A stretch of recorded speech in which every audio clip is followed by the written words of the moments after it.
Seriously? But, Mr. Morris, I don't understand, sir. How can you only be telling me this now? I'm afraid that there's nothing really I can do. I'm really facing a crisis. My hands are tied. But what about my film? Well, I'm afraid you'll have to come up with something on your own. Take it from me. Sometimes you just have to let things go. Same goes for this film festival.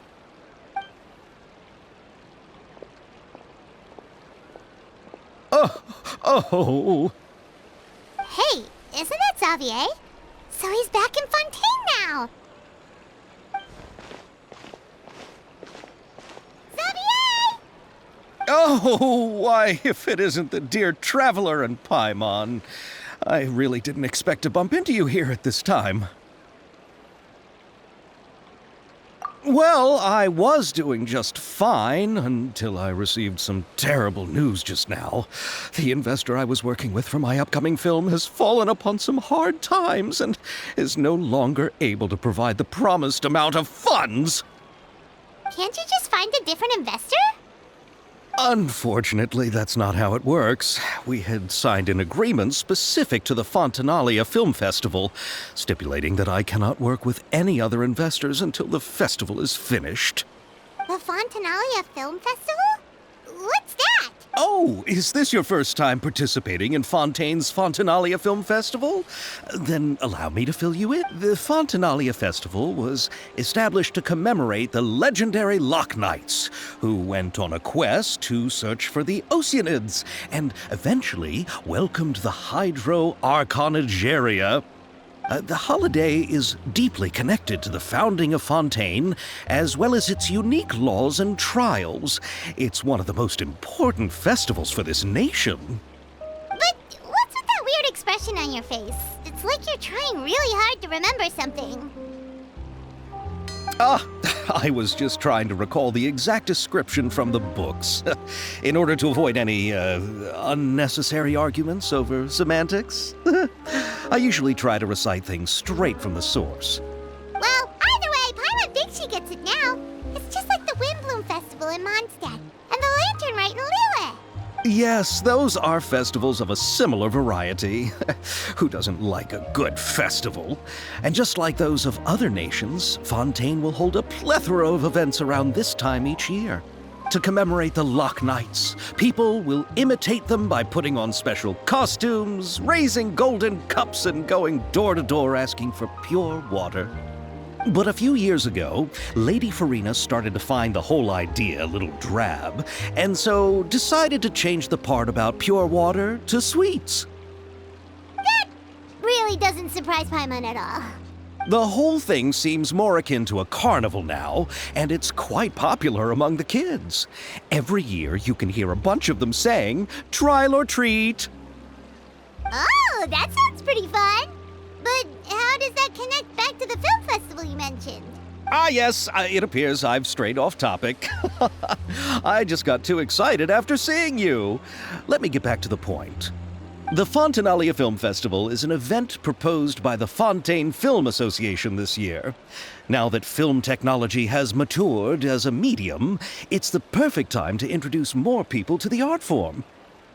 During this time, people may submit films to be evaluated, and the entry with the highest score will be given the Farina Award by the association. The what award? The Farina Award. You know, after the Hydro Archon. They coined it while Lady Farina was still in power, but even though things have changed, no one has made any motion to update the name. Perhaps everyone still thinks of it as a pretty appropriate name. Even though she isn't the Hydro Archon any longer, Lady Farina is still Fontaine's superstar. Anyone with eyes can see the way she shines on the stage. Huh. Alright.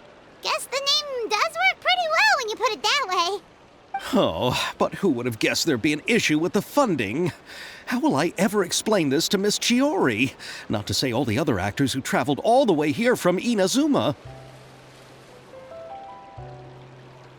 Chiori?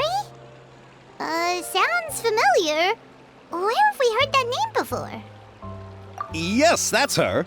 I asked her to oversee the event's art direction, including the design of the actors' costumes and appearances. Oh, Paimon remembers now! Navia said that her clothes were designed by Chiori, and Kirara's outfit too!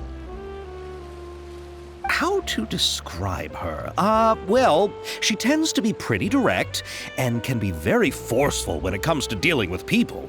The fashion world in Fontaine has dubbed her the Thundering Seamstress. Her remarkable designs have led many Fontainians to become very interested in Inazuma. Anyway, Chiori is acquainted with all the actors I've invited from Inazuma. Without her help, I don't think I would have been able to get such an international cast for the film. She really is a kind soul.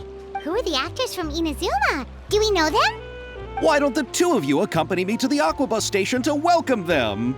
Judging from the time, the Aquabus should be arriving shortly. Chiori will be waiting to meet me there as well.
Miss Chiori? Your talk with the investor sure went fast. The Aquabus hasn't even arrived yet. Oh? And who are they? Allow me to introduce you. This is the Traveler and Paimon. Pleased to meet you. Likewise! We've heard the owner of Chioriya Boutique is a skilled seamstress, so it's a real pleasure to finally meet you in person. Thank you. I just wanted to make sure she wouldn't always look like a cat that had been unceremoniously dropped in a bucket of paint. So tell me, what happened? I can tell the conversation didn't go quite as expected. Well, it's like this.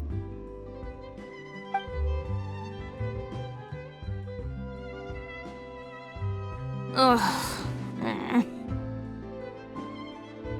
I know, Chiori, you don't have to say it. You did remind me that this investor was a little bit sketchy. Yes, there's no doubt about that. But how could I pass it up? He offered me twice as much as the others. And therein lies the problem. Yes, but just put yourself in my shoes. After obtaining such an excellent script, it's only natural that I would want to make the most of the film. The budgets that the others had proposed were nowhere near enough. It's difficult to find someone willing to front such a large amount of mora, so... Don't be sad, Xavier. We might be able to help scrounge up some more together for you. Oh, thank you, Paimon. That means a lot to me. But the cost of the film is staggering. I'm afraid that any mora we can scrounge together in a short amount of time won't even be able to cover the actors' fees. We need to move on. What's happened has already happened, and there's no changing it. But now's not the time to give up. What? You're saying that you have a plan? No, that's not what I mean. I'm simply saying I wouldn't give up just yet.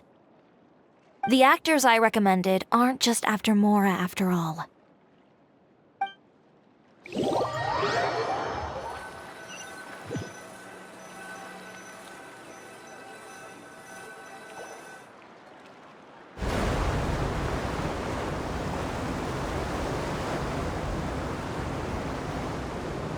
Really? Then where do you live? We Malazines live in Marcy Village. The only way to enter is from underwater. Oh, you must be pretty tired after work every day, right? I mean, you have to swim all that way just to go home. We are so thoughtful. But some Malazines choose to live in the Court of Fontaine because it's so much more convenient. This is our stop. Oh, we've arrived, but I haven't even finished chatting with Aval yet. I also enjoyed Aval's introductions to Fontaine along the way. Everything you described was so clear and detailed that we can't help but want to hear more. Thank you so much. I'm usually working here on the Sakura bus, so I hope I'll have the chance to see you again. There are still many more places I'd like to introduce to you.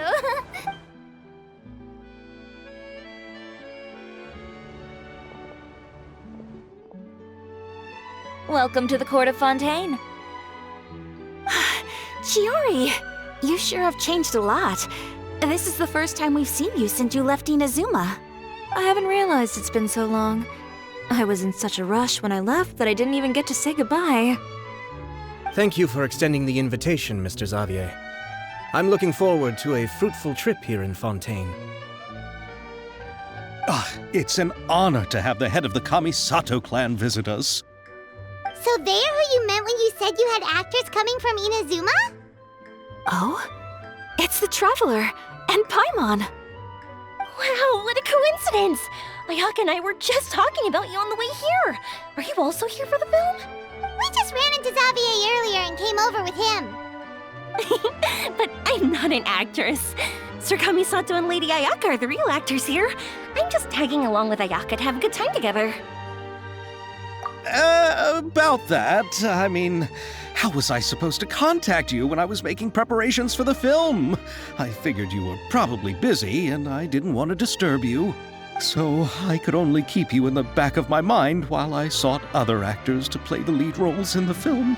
I had been thinking about a surprise reunion with you during our trip here, but you still managed to surprise me first. Oh, so you all know each other already!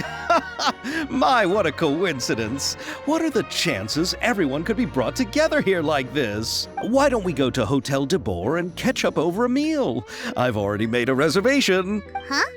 Did you reserve 2 spots for us too? Yes, of course, of course. I'll be sure to tell the boss to serve a few more delicious dishes just to make sure there'll be enough food. Very well. Then please, kindly lead the way, Mr. Xavier.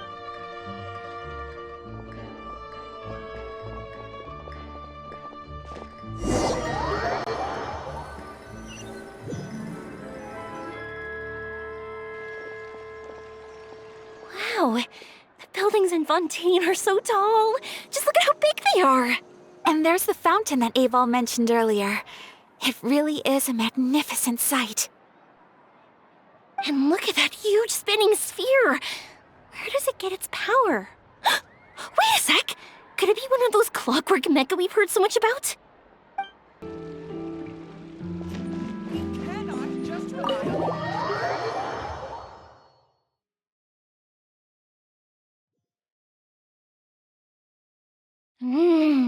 So this is what food from Fontaine is like. It sure is different from what we have in Inazuma. How should I describe it?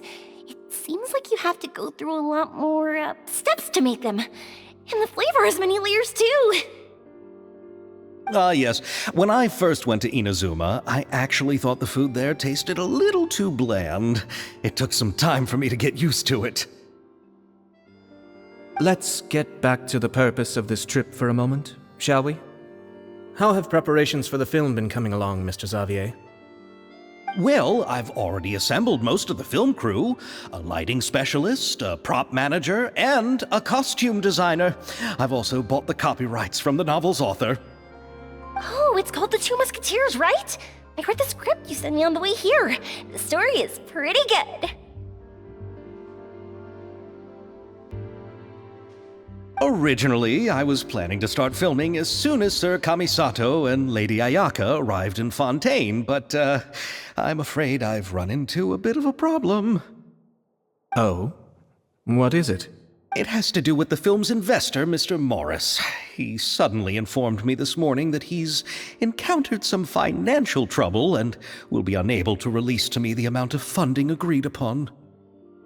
It's said that Fontaine's legal system is well developed. If he has violated the contract, then can't you simply take him to court over the matter? Well, I'm still more concerned about filming. Even if I were to take him to court, I'm afraid it would take months before the case could even be heard. Then, is there a way we could raise funds ourselves to solve the problem? I've considered that option too, but unfortunately, it's difficult to gather such a large amount of mora on such short notice. Besides, we have to consider the film festival's submission deadline. Mr. Xavier, if Ayaka and I were willing to perform for free, would that resolve the problem you are currently facing? What? No, out of the question. To have you come all this way just to act for free? Oh, no, that won't do. There's no need to worry, Mr. Xavier. My brother and I had actually intended to work for free after receiving your invitation. Inazuma has only recently reopened its borders, and needs to strengthen its relations and cultural ties with other nations. We didn't have many collaboration projects with Fontaine in the past, so we hoped this trip would serve as a good start for the future. Indeed. You could say that's the real reason why the Yashiro Commission agreed to come to Fontaine. I understand, but having you two act for free just doesn't seem right. Not at all. While we're officially here to conduct a cultural survey of sorts, we must express our sincerity if we want to establish formal cultural ties with your nation. This film will serve as proof of friendly cooperation and cultural exchange between Inazuma and Fontaine. It's my hope that the film can be finished and released as smoothly as possible. If you still don't feel comfortable with this arrangement, I would also be more than happy to be introduced to some other renowned individuals in Fontaine's literary and artistic circles.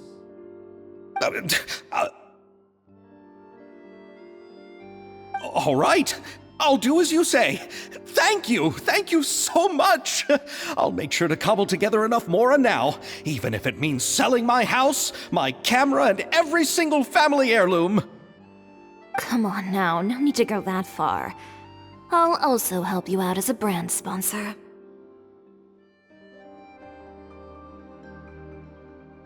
Me too. Even though I didn't bring much more to spend on this trip, it's still better than nothing. You are too kind, all of you. I really don't know how to... Ew. Alright, enough about that. Now that we have Xavier's savings, my support, and 2 leads who are willing to act for free, I think we will be able to make this happen. So, instead of Mora, you'll help with filming and production. Oh, but how can we help with that? We don't know much about making a film. Alright, pull yourself together, Xavier. Tell us if there are still any open positions left among the crew. All right. Let me think. We still need a camera operator, a clapper loader, and someone to manage logistics. I originally wanted to personally serve as director, but I've been too busy working as the producer. So the positions of director and director's assistant will also need to be filled. Paimon knows what the director and the logistics support person do, but what's a clapper loader? The clapper loader is responsible for using the clapperboard to record and organize the information of each shot when the camera operator begins shooting. The work requires both patience and careful attention to detail. A clapperboard? Oh, you mean the thing they hold that goes clap whenever they start filming? Yes, that's right. Are you interested in that job? For sure! Paimon's always wanted to try that. Alright, then you'll be our clapper loader. I can find someone from the store to help with logistics. What do you think, Xavier? Oh, fine by me. As for our camera operator, I was thinking of letting the Traveler take the role. Oh, he's great when it comes to using a camera. Paimon can't even count how many things we've taken photos of during our journey. Yes, that's also what I was thinking. I noticed the Traveler had an eye for photography and composition when we worked together previously. I'm sure that's due to the traveler's journey across Devat and all the places they've seen. After so many adventures, using a camera must be second nature by now. What do you say, Traveler? Are you interested in the job? Thank you. It really means a lot to me. Come on, friend. Let me give you a big warm hug. So all that's left for us to find is a director and an assistant. Oh, me! I want to be the director's assistant. All we need to do is help the director, right? I can handle that. All right, then all we need is a director. Oh, all the well-known directors in Fontaine are probably also busy working on their own films these days. I'm not sure who will have time to help. Oh, Farina helped out a theater troupe recently by serving as an artistic consultant. She could be a good director, right? Farina? Do you really think Lady Farina would be willing to help us with our humble project? Isn't that the name of Fontaine's Hydro Archon? My brother has already informed me about what happened here in Fontaine. Yep, that's her. She helped out a theater troupe not too long ago, and now she's taking up work as a director. Well, I saw that musical. Her performance was perfect, and the storyboards were also excellent. Don't let her former identity intimidate you. She's the best candidate we can think of right now. You'll never know until you give her a shot. Fine. You're right, Shiori. I'll do anything for the sake of my film. Anything! Then I'll have to ask the Traveler and Paimon to show me the way to Lady Farina's residence. I just hope she'll agree to help. Do you need us to also come along? No, there's no need to trouble you with this. Besides, you've just arrived in Fontaine, and I'm sure there are many places you would like to visit. Just leave this task to me. It's Very well. Then we'll be waiting to hear the good news. I'll go with you. By the way, you might want to consider bringing a gift. And don't worry, we won't simply drop you off at Farina's place. We know Farina pretty well by now, so having some familiar faces there should help your chances. Besides, the whole thing was our idea in the first place. All right, then I'll start making preparations. As for the gift... A gift for someone who was once seen as the Hydro Archon. I wonder what she would like. I recall that Lady Farina once fancied a clockwork ring, so perhaps I should get another exquisite clockwork contraption for her. Huh? Can't we just bring some desserts, like the Fontanalia mousse? But wouldn't that be a little too cheap? She does like desserts, though. Isn't the Fontanalia festival happening right now? I heard Abel tell us on the Aquabus that Farina introduced the tradition of going door to door and asking for sweets. To do something like that, she must have a real sweet tooth. I agree with Yoimiya. If the gift is too fancy, it might actually make her feel more uncomfortable. Alright then, let's go buy some Fontanalia mousse. But will that really be enough? We'll be asking her to do a lot of work, you know. You're right. We need to further sweeten the deal. Huh? You want something even sweeter than Fontanalia mousse? Yes, we'll need a gift that's sweeter than any dessert in the world. But what could that be? Your words of praise.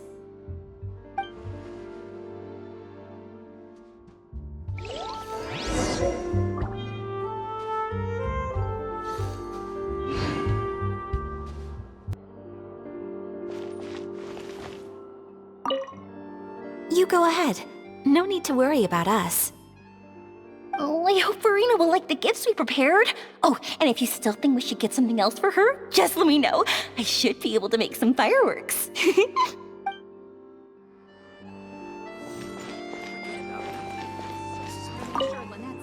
Looking forward to the good news.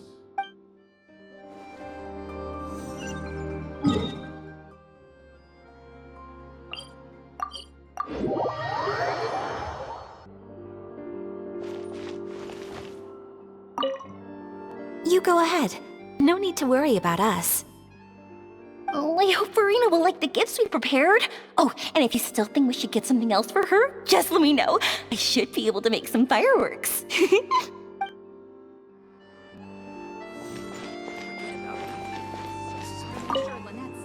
Looking forward to the good news.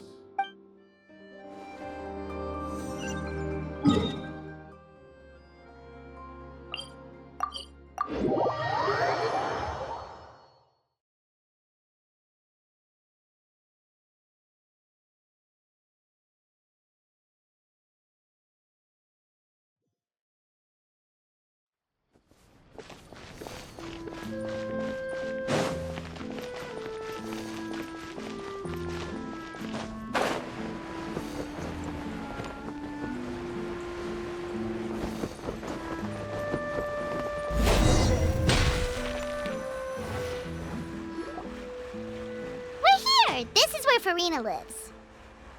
Okay, I'll go knock on the door.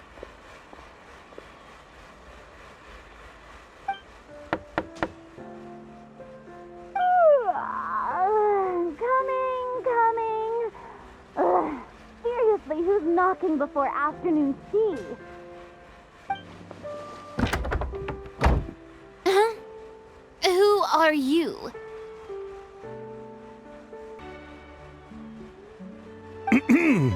Lady Farina, please allow me to introduce myself. I am Xavier, a film director. Hello. Oh, is that the traveler in Paimon I see behind you? And who's this? I'm Chiori. Ah, the one from Chioria Boutique. Hello. So, what are you all doing here? Do you need something? Did you just get up, Farina? It's already past noon, you know.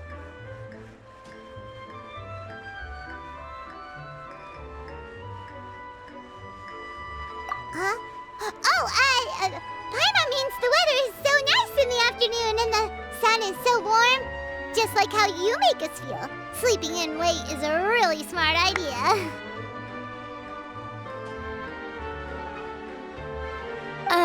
No. I was just up late last night reading some novels. What does sleeping in have to do with the weather? This is a small gift we've prepared for you, Lady Farina. We hope you like it. No need to be so formal. I'm just a regular person like everyone else now. Oh, is this Fontinalia mousse? It's one of my favorites! That's great! So, actually, there's something we need your help with. Given your renowned passion and understanding of drama, I would like to ask that you serve as the director of our film crew.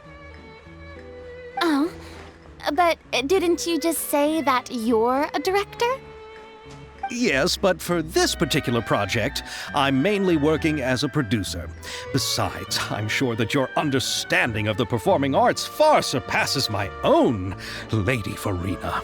Are the Traveler and Paimon also part of the film crew? Yep, we sure are. Paimon's the clapper loader and he's the camera operator. Camera operator? That can be a pretty technical job, and it directly affects the final quality of the film. Are you really up to it? No, I'm not questioning your abilities.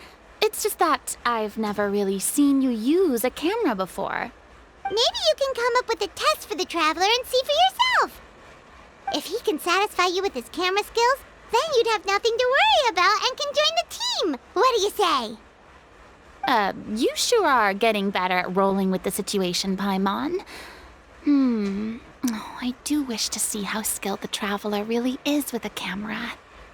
All right, How about this? We'll work with what we have. I'll give you some scenarios and see if your work is up to my standards. Very good. It's essential for the camera operator to understand the director's vision. I'll make my decision after seeing your work. Are you ready? I have high standards, you know. Okay, grab the camera and I'll give you a scenario.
Oh, it appears that you have more skill than I thought. All the shots had a great composition, and I could really feel a connection to the characters and their lines. Yeah! Does that mean you agree to be our director, Farina? Did you think I would agree just like that? After our performance of The Little Oceanid, I've begun to make a name for myself again, you know. In fact, I've already had several troops approach me for the Fontanalia Film Festival. Unfortunately, the scripts were all pretty boring and didn't pique my interest. If others were to find out I agreed to work with you so easily, then, well... Hey, but didn't we have a deal? What else do we need to do to convince you, Farina? Well, what about the pay? Huh? You know, how much you're willing to pay me to be the director? The pay is also an important factor for me to consider, you know. Well, I can offer you this much? What? That's all?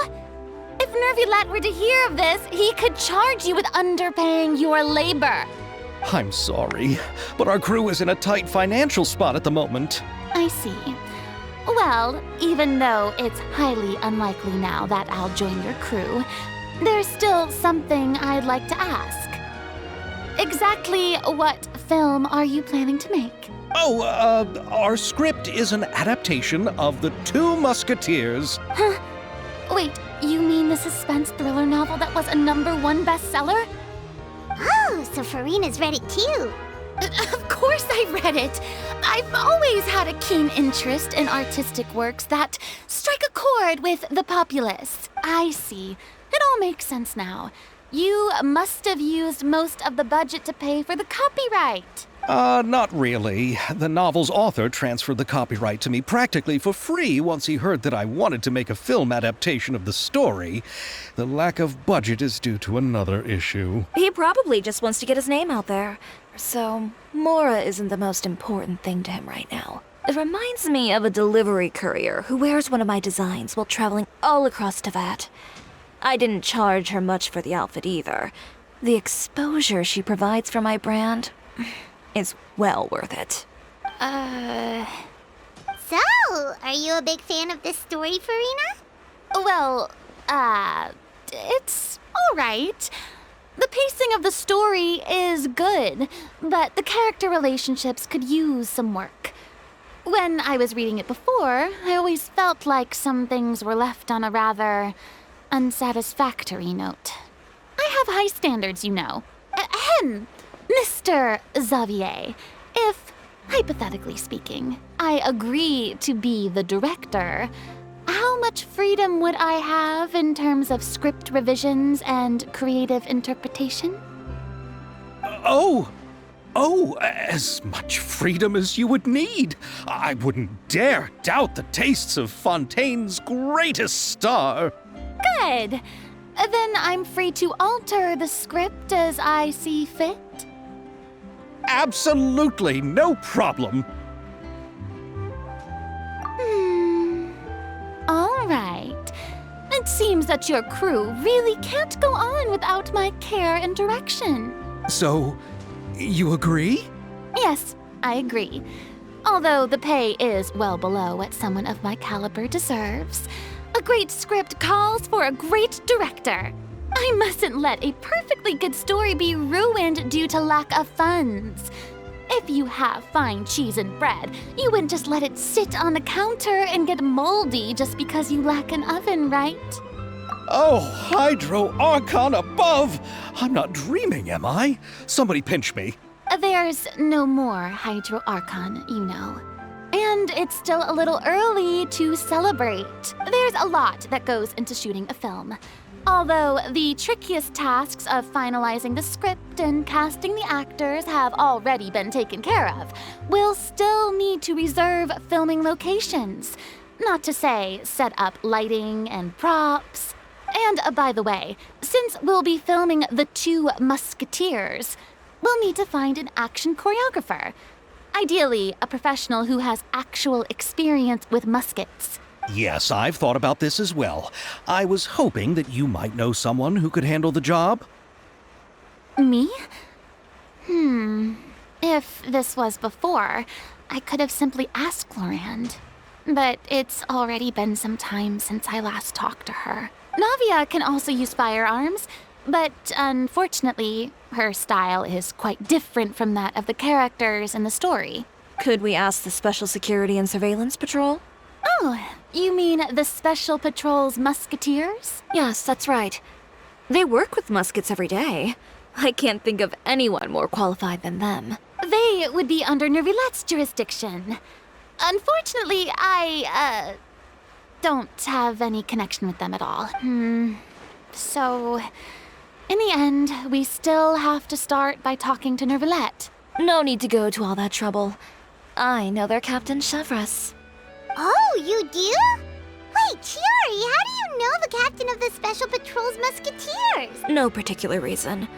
Running a business means dealing with some trouble from time to time, and she's helped me out on a few occasions. In return, I've helped her handle a few situations in which the Special Patrol couldn't get involved directly. So, we've gotten to know each other over time. So you're saying there's been times when the Special Patrol needed a fashion designer to handle a situation? It'd be best to keep it that way. Anyway, enough about that. What do you all think about asking the captain to be our musket action choreographer? She sounds professional enough. She is a captain after all. I have no objections. But I imagine the Special Security and Surveillance Patrol must be busy with their duties. Do you think she'd really have time to help with shooting a film? And then there's the issue of pay. Well, it just so happens that she's also not the kind of person that's just after Mora. As for whether she has time, I'll have to go and ask her first. Then I'll leave that to you.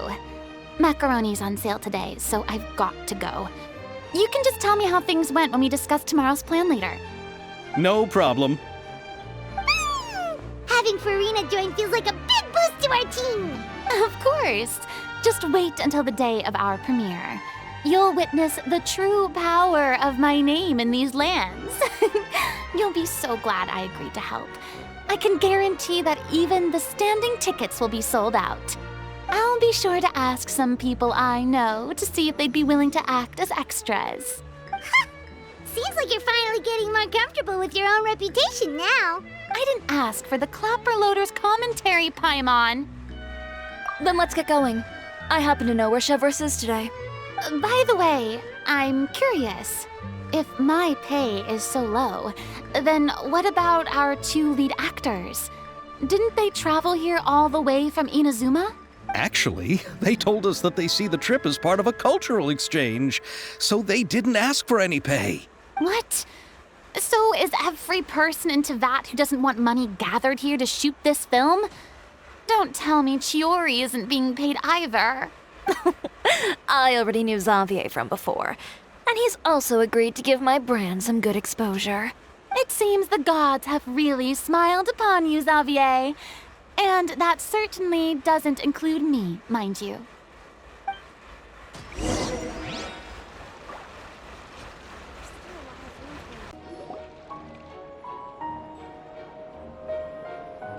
All right, this is the place. But where's the captain? There's hardly anyone around here. She's over there. The one with an eye patch reading in front of the newsstand. Oh, her! Paimon could tell there was something different about her. She seems kinda intimidating. Please wait here for a moment. I'll go fetch her. She's working now, so you might not want to get in her way. Working? But isn't she just standing there and reading a novel? Just trust me. Oh, alright, let's see what happens then. Chiori sure is a mysterious person. She claims just to be a fashion designer, but she knows all these powerful people. The court of Fontaine isn't particularly tolerant of visitors from overseas, so it isn't easy for a foreigner to promote their brand here, even more so in the competitive world of fashion. Even a local like me just trying to make a film has to face all kinds of challenges, so I can only imagine what Chiori has been through to get where she is today. I'm sure that having more connections has definitely worked in her favor. Reading on the job? Detective novel. One main character? No. Multiple. Branching storylines. I see. How's the plot coming along? One of the main characters is about to make a choice that will affect the rest of his life. I'd wager he's going to make the wrong choice. Any way to speed things up? There's something I need your help with. You know that doesn't depend on me. It all comes down to what the character chooses. Which is exactly why I'm here to help.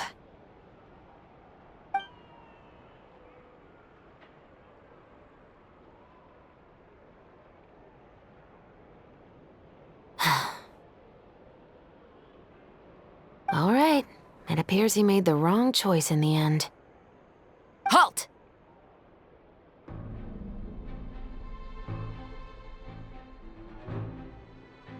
Huh? What's going on? Hand over whatever you're holding. Oh, it's just a book. I didn't buy anything else. Then I'm sure you wouldn't mind letting me have a look. Excuse me, officer. I don't mind you standing around here, not purchasing anything, but I'd prefer if you didn't disturb my customers. It's bad for business, you know? Don't give me that act. You won't be able to get off so easily either. I am Shavrat, captain of Fontaine's Special Security and Surveillance Patrol. I will say this one last time. Hand over whatever you're holding at once. And before you do anything unwise, let me remind you that I'll have you on the ground before you can even think about making a run for it. All right. I'll give it to you. But please let me say something first. If there's any contraband in that book, then the shopkeeper here is the one who slipped it in. I don't have anything to do with this. Why, you trying to leave me on the hook, huh? You were the one who said you wanted it. Save it for the interrogation room. Take them away, Letelier.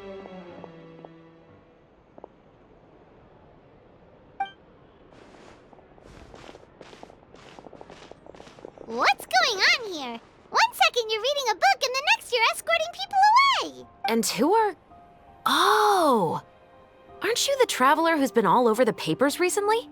Chiori, I'm assuming what you wanted to ask me about has to do with them, right? Maybe I can let you in on what's happening then. Now that Vache has been brought to justice, no new shipments of synth will be made and distributed to sellers. The Fontaine guards have been busy collecting the remaining synths still circulating on the market. Thanks to a tip from our reliable source here, this should be the very last batch. Oh, so you were pretending to read a book in order to catch the bad guys! Oh, Paimon almost forgot to introduce ourselves. Paimon is Paimon, and this is the Traveler and Xavier! Hey, I'm Chevraz. You probably already heard me introduce myself, so I won't bother repeating it. Yeah, why didn't you make a move as soon as you had the chance? Were you worried that my intel wasn't accurate? No, I wanted to see if the shopkeeper would turn himself in first. All he had to do was come up to me and say that he didn't know where the synth had come from. If he did that, then I wouldn't have had to press charges on him. He had the whole day to turn the synth over to Chevraz. But instead, the moment I came up and blocked Chevraz's line of sight, he took the opportunity to sell it off. Yep, he made the wrong choice, even though the right choice was right there in front of him. But you knew they wouldn't make the right choice. Yeah, I knew. I was just hoping I'd be wrong for once. Enough about that, though. What did you want to ask me about? Oh, you see, it's like this.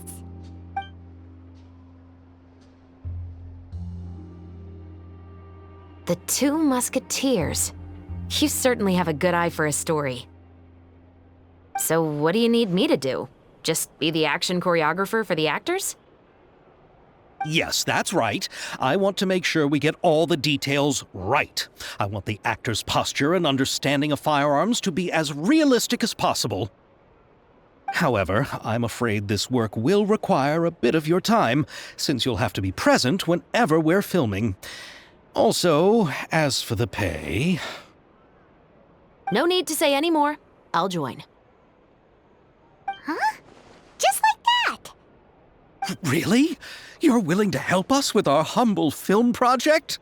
Sure, it's no big deal. As I said, we've wrapped up our investigation here, so I don't have any other tasks on my plate for the moment. Besides, I personally really like this novel. I even have the collector's edition at home. Stories where justice prevails over evil never get old for me. Then we've got a deal? Yes, I'll see you on set tomorrow. Oh my! I can hardly believe it! I should tell Lady Farina immediately. Oh, and I must tell the prop manager and lighting technician to get everything ready. We start filming tomorrow!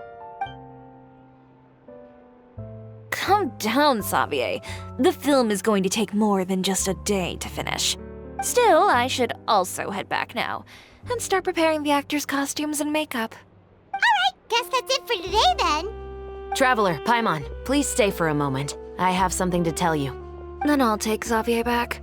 Poor thing. He's so excited that he can't even walk straight anymore. I don't want to spend our first day fishing our producer out of the fountain. He'd better.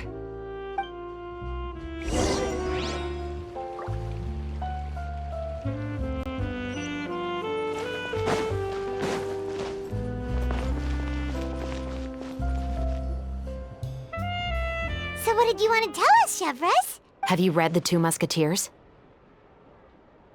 The story is about a pair of children born into the household of a baron and their struggle to survive together and take revenge for their mother. They were raised at the baron's estate, where their mother worked as a maid. The two were illegitimate children that the baron had with the maid, so they were never treated well by anyone. One day, upon returning home, they found their mother had been murdered and left dead on the floor.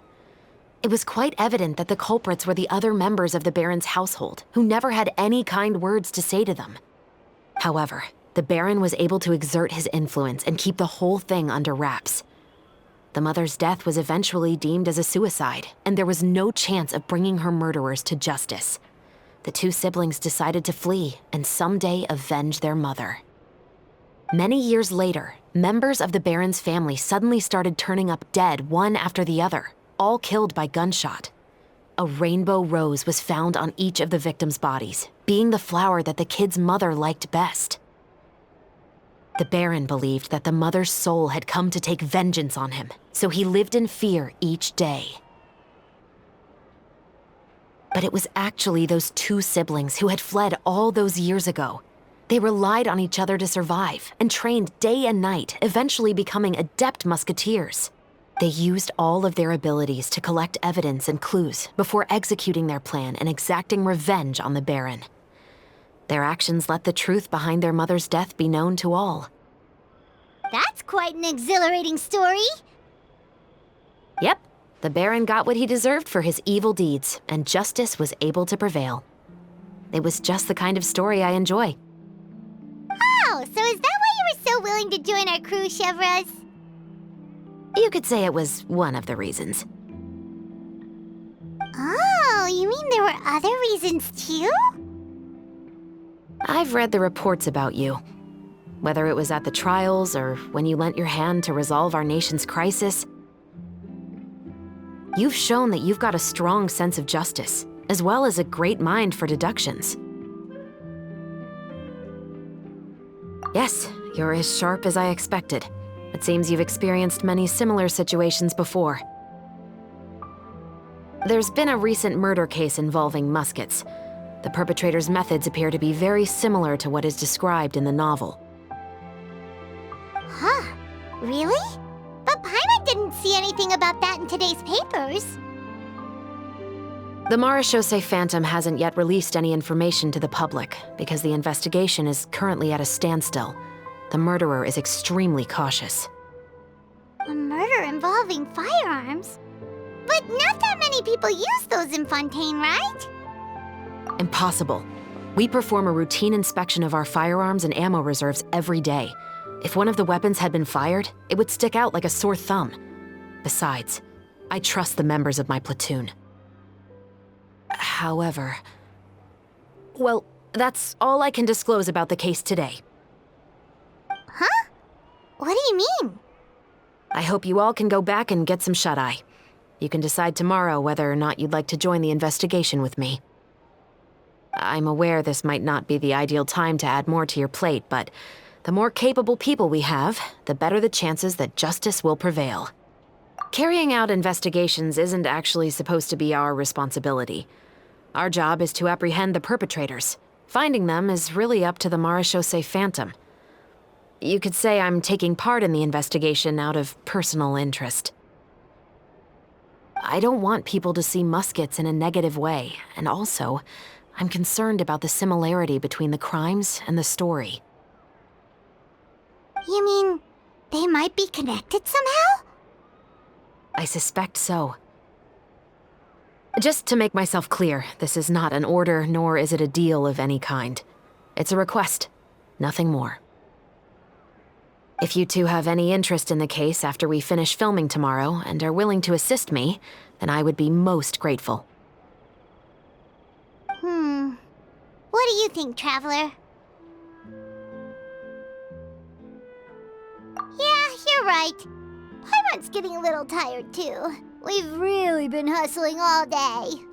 You'd better head back and get some rest. It's good to keep a calm mind, especially when you're about to make an important decision. Otherwise, when the moment comes, you might end up like that shopkeeper and not even realize that the right choice is right there in front of you.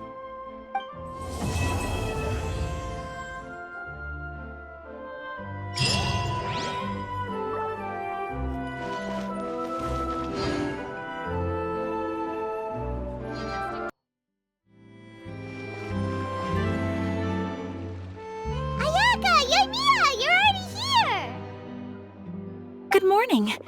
Xavier said yesterday afternoon went well. Yeah, and how about you, Ayaka? What were you up to yesterday? After we split up, Ayato went to see Udex Nervillette at the Palais Mermonia. I was originally thinking of going with him, but he said he could manage it himself. He told me to go see the sights around Fontaine and to enjoy the local culture. So I rode the aquabus with Yoimiya and visited the Opera House on Aranias Island. Yeah, you wouldn't believe what we saw there! 2 mechanical puppets that were dancing together! You've already seen them, right? Yeah, those two! Amazing, aren't they? We sat and watched for quite a while. It was mesmerizing. Like we could keep watching them forever. Oh, it was the same for us the first time we saw them, too. Afterwards, we went swimming at the beach. Well, diving, to be exact. It was the first time I ever breathed underwater. I held Ayaka's hand and we counted down together. 3, 2, 1, and then splash! We were beneath the waves.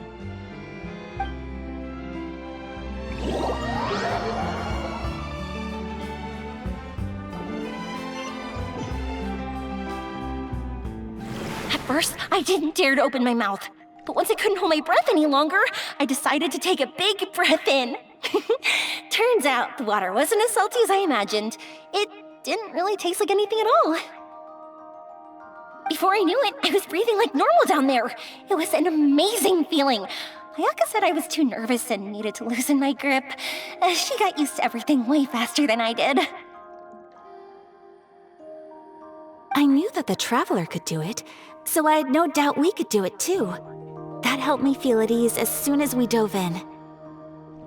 The underwater world in Fontaine truly is beautiful. I love seeing the romaritime flowers blossoming underwater, like little candles lighting up the streets at night. Yeah, and there were so many creatures that we've never seen in Inazuma.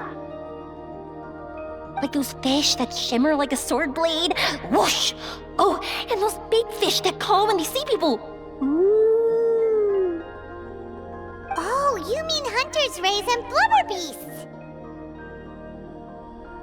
I just love the name Blubber Beast. Just wait till Pops and the others hear about this. They probably won't believe a word I say.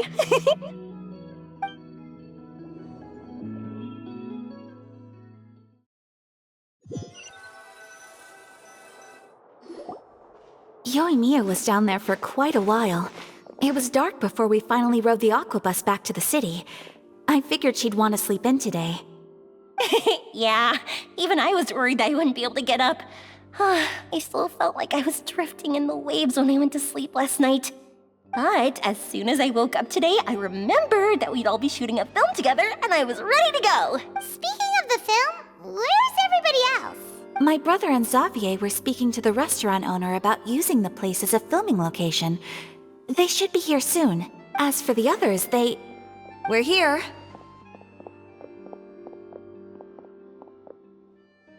Please excuse my tardiness. I just finished the Special Patrol's 6-mile morning jog. Wait, 6 miles? I'm so tired. I heard you all chatting, so I decided to come down. I sure could use some of that endless energy everyone else has. good morning, everyone. Morning. Can someone fetch me a cup of coffee?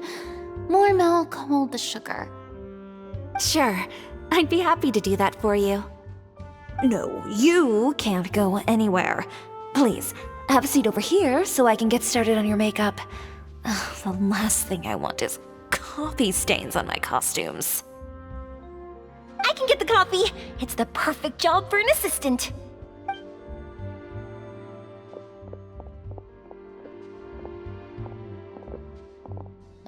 So much energy. Seriously, what's her secret? Oh, Yoimiya's always like that. But you sure look exhausted, Farina. It's because you're not used to waking up so early, huh? Of course not. I spent the whole night reading the novel from cover to cover, marking sections that either need to be omitted or adapted. Wow, Paimon didn't expect you to be so thorough. Well, I was the biggest star in all of Fontaine after all. It takes more than just a pretty face to earn a reputation like that. I know how to get serious when the situation calls for it. I went all out when I was acting as an Archon, so why wouldn't I do the same for my own life? Here's your coffee, Director Farina.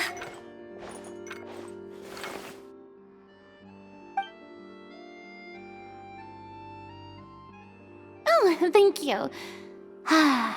The sound of being called director and the aroma of coffee feels almost as refreshing as hearing the birds chirping in the morning. It seems everyone has managed to arrive on time. We've reached an agreement with the restaurant owner. We are free to use the second floor to shoot our film. Really? That's great! He is really looking forward to our film, and hopes that providing his restaurant as a filming location will attract more customers. Well then, Mr. Xavier, I'll leave the rest to you. Okay, thanks. First, I'd like to introduce our new members. This is our prop manager, Veronique. She'll be in charge of all the film's props and items. And this is Bono, our lighting technician. He'll be in charge of lighting and illumination to set up each scene's atmosphere. Wow. Sure feels like we have some real professionals joining the crew now. First of all, please allow me to first express my sincerest gratitude to everyone in the crew.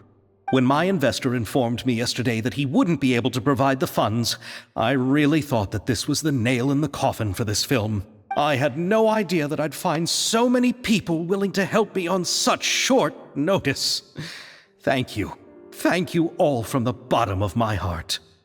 No need to be so cordial, Mr. Xavier. We're all honored to be a part of this. Your works made a profound impression on me when I saw them back in Inazuma. I am sure that someday, this film will be remembered as a prime example of cultural exchange between Fontaine and Inazuma. Yes, the story is the reason I agreed to join. I can't bear to even imagine what this film would look like without the very best director. Anyway, I would like to make a promise to everyone that as the producer of this film, I'll do whatever I can to ensure that everything goes as smoothly as possible. This is not just my film. It also embodies the thoughts and feelings of every person here, as well as the endless effort we are about to pour into it. So, without further ado, the Two Musketeers will officially begin filming now! You may take it from here, Director Farina. All right, listen up, everyone. The first scene takes place when the two young musketeers are living at the Baron's home, still unaware of all that is about to happen to them. We'll need props and lighting to set the scene. Our lead actors can go get their makeup done, and extras, please take this time to go over your positions. Whoa. Seems Farina's really kicking things into gear as the director. Is everyone clear? I don't want anyone traipsing around the set like umbrella finches. All right, cameras will start rolling as soon as the set is ready. Let's make a film that'll make some serious waves in Fontaine. Not the kind of waves that drown people. I mean, the good kind of waves. Seems like she's still a bit traumatized by that. Anyway, let's go see if there's anything we can do to help.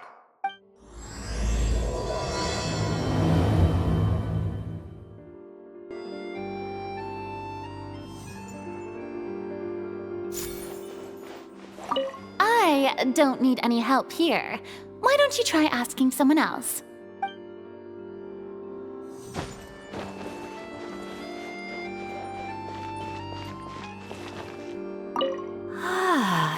So this is what a musket looks like. Not exactly.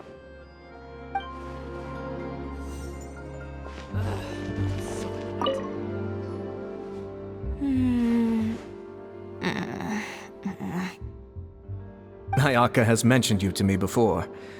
She said that you two were great friends when you were kids. No talking. I'm thinking about how to do your eyeshadow.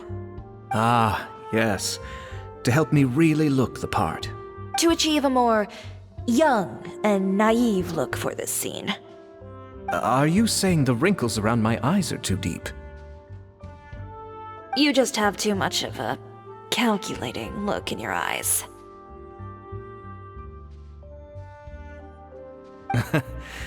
You sure don't mince your words. It seems you really haven't changed much. Quiet.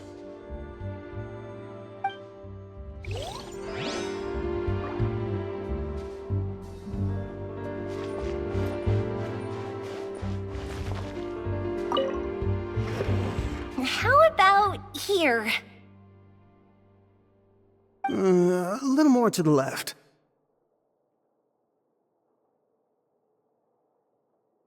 You got it. Hey, Mia, do you need a hand? No, I'm fine. You know, doing the lighting is kind of like designing a fireworks show. It's interesting to imagine what kind of atmosphere the lights will create. I heard that the Traveler will be operating the camera and Paimon will be the clapper loader, right? Those roles are just perfect for the two of you. Really? Is that because it'll be easy for Paimon to hold the clapperboard while flying? Well, sure, there's that, but that's not exactly what I meant. I just think that after all your journeys together, you two must have developed a super close bond and just naturally know how to work with each other. If I'm not mistaken, the director will want the cameras rolling as soon as the clapperboard goes clack. Oh, I see. It's amazing to see the magic behind filmmaking. Yumiya, we need lights over there, too. Oh, on it! I've got to get back to work. Chat with you later. Oh, it's exciting to see so many people working together to bring the film to life. Seems like Yumiya's really getting into it. But she was right. We do have a super close bond, don't we? Paimon's really happy to hear that.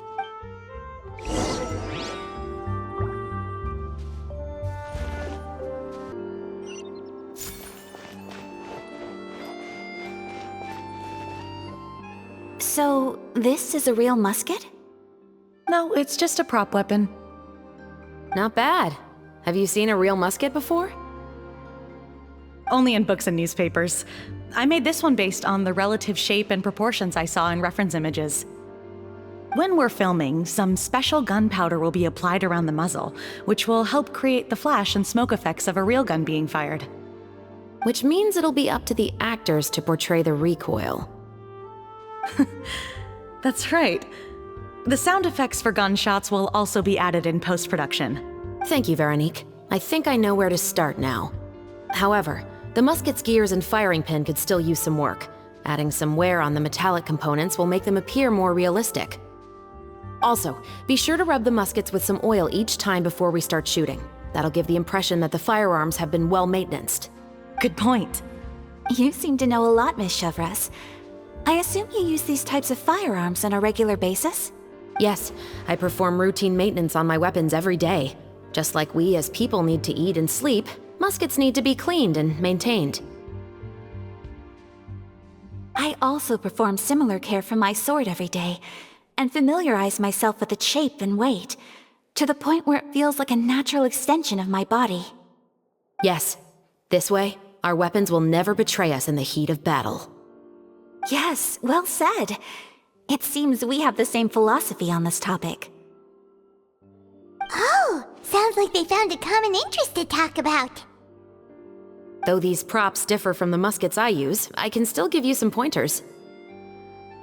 Good. I look forward to your instruction. First and foremost, never point the weapon at anyone, regardless of whether it's a real or prop weapon or whether you're holding it or it's on the table. This holds for any time when you're not actively engaging an enemy. Okay, understood. When aiming the musket, extend your arm so that it's level with your shoulder, and use your eye to look down the weapon's sights. Like this? Not bad. Now, try saying your lines. This is the end of the road for you. Good. Now turn your body a little. That way, you'll give your enemy less of a target to work with. And relax your shoulders. Here, allow me to demonstrate. This is the end of the road for you. Huh. Excuse me, Miss Chiori.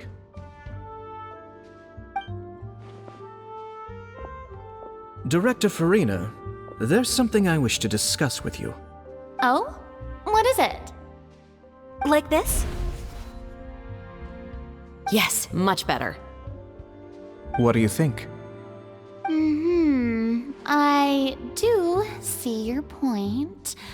But are you sure you wish to do this? I believe it would be most fitting. Well, if you insist. All right, I understand. Miss Ayaka, Miss Chevres, could the two of you please come over here? Huh? What's going on? Are we gonna start filming now? Let's go see. What is it? I have a question for you, Miss Chevres. Would you be willing to play the role of a musketeer? What? To clarify, I would like to turn over my role to Miss Chevres. But brother... Don't worry, Ayaka. I actually view this as a good thing. I was becoming troubled trying to set aside some time to speak to the staff at the Palais Mermonia. I would like to have some conversations about the cultural exchange between our two countries, and I've heard that the bureaucratic process here can get rather complicated. Now, I will be able to focus on my work. Besides, you also know that I'm not really one for public performances. Are you really sure? From a director's point of view, I also felt like the relationship between the two musketeers in the original story could be improved. The older brother in the story plays the lead role with his overbearing character, but this causes his character to overshadow that of his sister, and the theme of the two supporting and relying on each other isn't conveyed very well.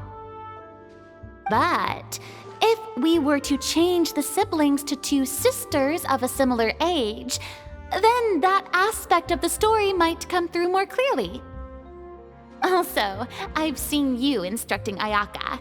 That cold and dignified personality is exactly what we need for the older musketeer. Of course, even with all these insights, the decision should still be made by Miss Chevres. Chevres mentioned that she really likes the story, right? Paimon bets that she'll take the role. All right, I'll take the role. Good. It's decided then. I'll get started on making edits to the script.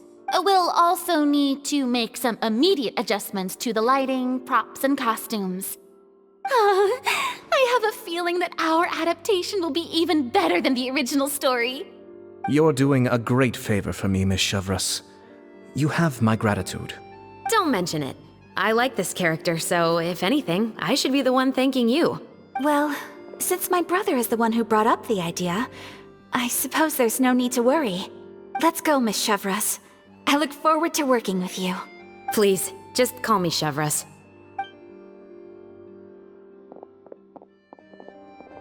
Seems like you're really going out of your way to solve the problem I was having with your makeup. Surely you jest, Chiori. I assure you that I was mostly motivated by a desire to spend more time on formal business. Oh, come on. You really think I'd buy that? According to what I've heard from Ayaka, her brother is someone who can juggle 10 different matters at the same time. I'm sure you have other reasons for backing out. Perhaps. Ayaka always said she wanted to go out and see more of the world, just like the Traveler. But I feel that she needs not only to see other nations, but also to make some different kinds of friends. I think it would be harder for her to make new connections with me constantly by her side. I would like to give her some space. All right, go on. Spoil her some more. Ayato, it's too bad you're stepping down from the role. Paimon really wanted to see you act as a musketeer.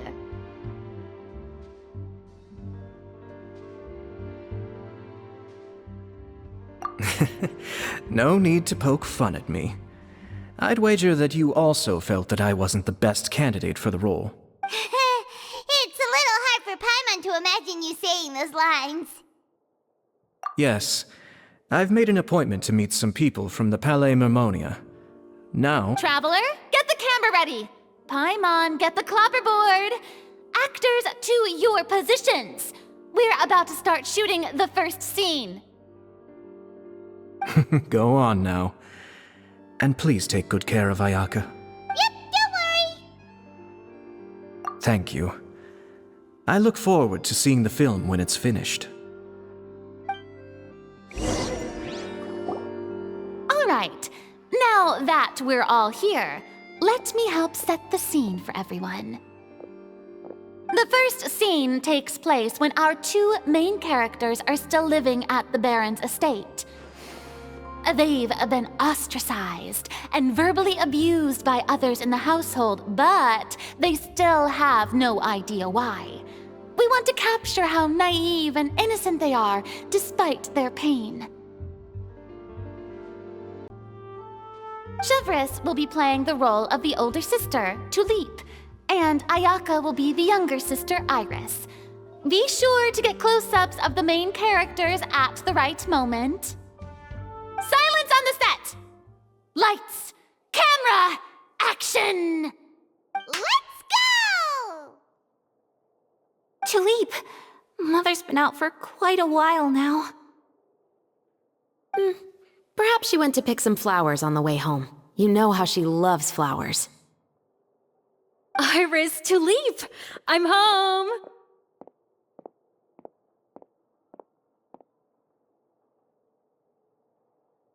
Mother! You were out for so long, we were beginning to worry about you. I'm sorry, but I'm back now, safe and sound. Here, I brought your favorite treat, apple turnovers. Mother, what are those bruises on your hand?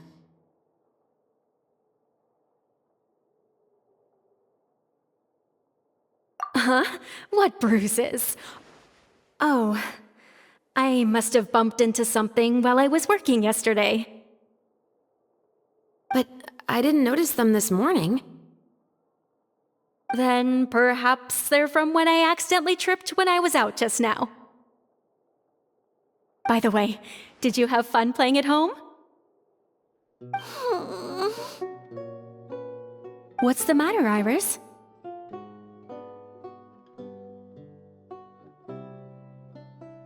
Well, we've realized that no one really wants to play with us. They even took Iris's doll and spat at us.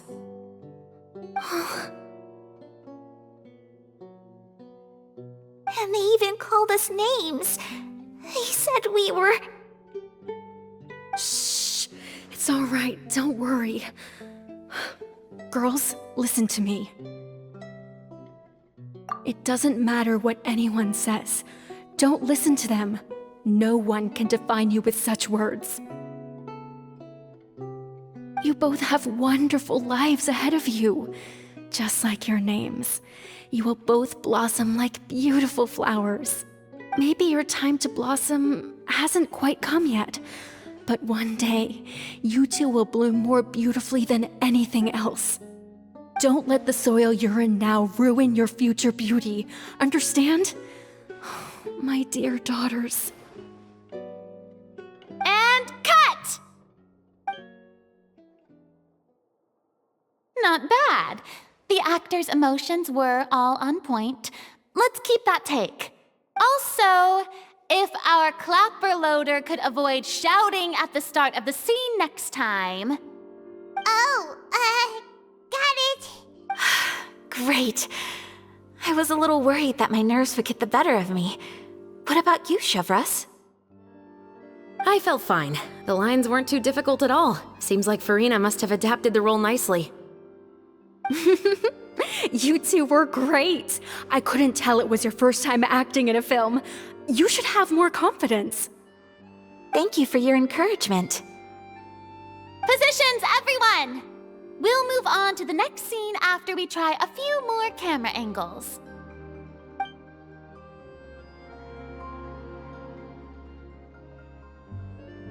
This scene is when our two characters return home, only to discover their mother has been murdered.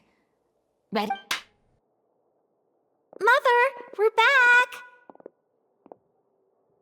Mother?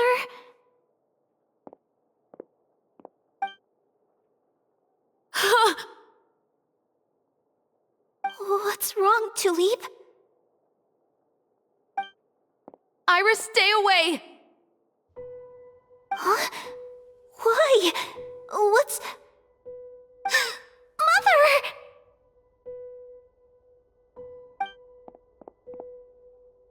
Mother...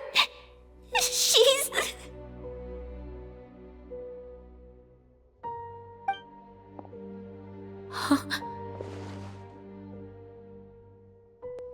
poison in this cup. Oh, I could have sworn I've seen this kind of cup before.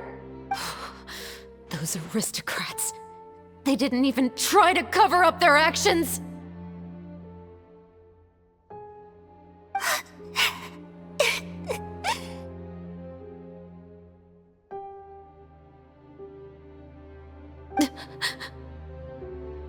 Iris, we need to leave this place. Leave?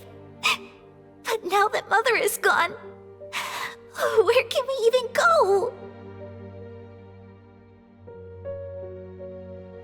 Anywhere. All I know is that we can't stay in this house. But are we just going to let them get away with this? We'll have our revenge, I promise you. Just not right now.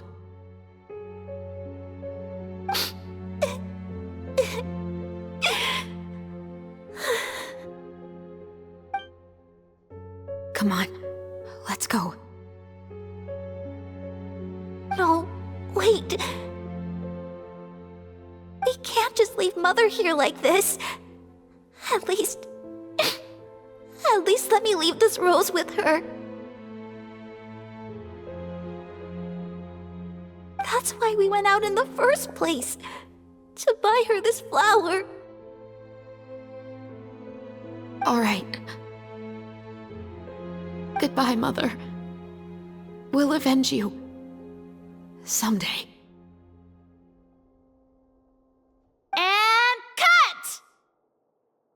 Beautiful! Great performance! Oh my, you're so amazing, Ayaka! And were those real tears I saw?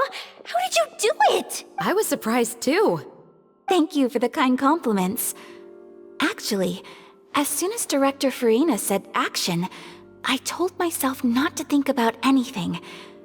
I just felt the weight of the moment and became the character. It's quite similar to practicing the art of the sword. You clear your mind and focus only on what's happening in front of you. Ayaka's performance was amazing. Have I discovered an acting prodigy? Pipe down, everyone! We need to move on to the next scene!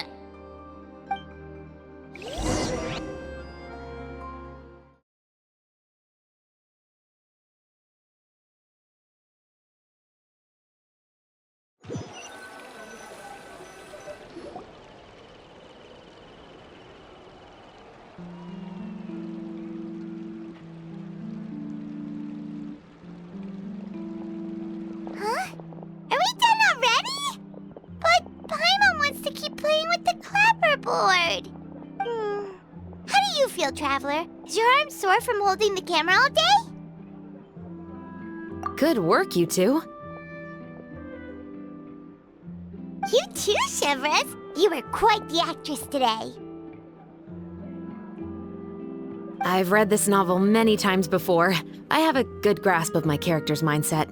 Anyway, do you remember my request from yesterday? Oh, right!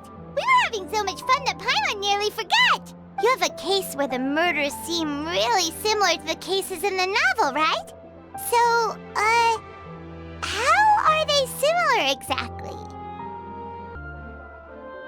In the story, the main characters grow up to become two musketeers, always using their guns to carry out their revenge.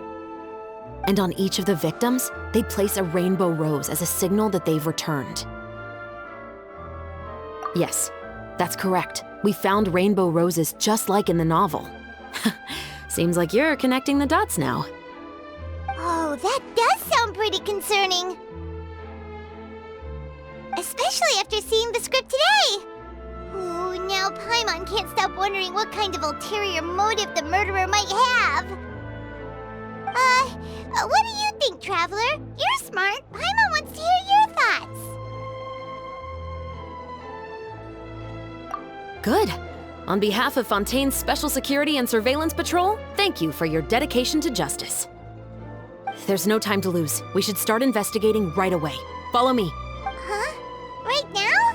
Well, we just got done filming all day. Paimon's so tired. The most valuable intel always comes after nightfall. They are like small, remote islands in the middle of the sea. If you don't stay vigilant, you will pass right by them in the fog. That's how one of my favorite books always puts it, at least. So, where are we going right now?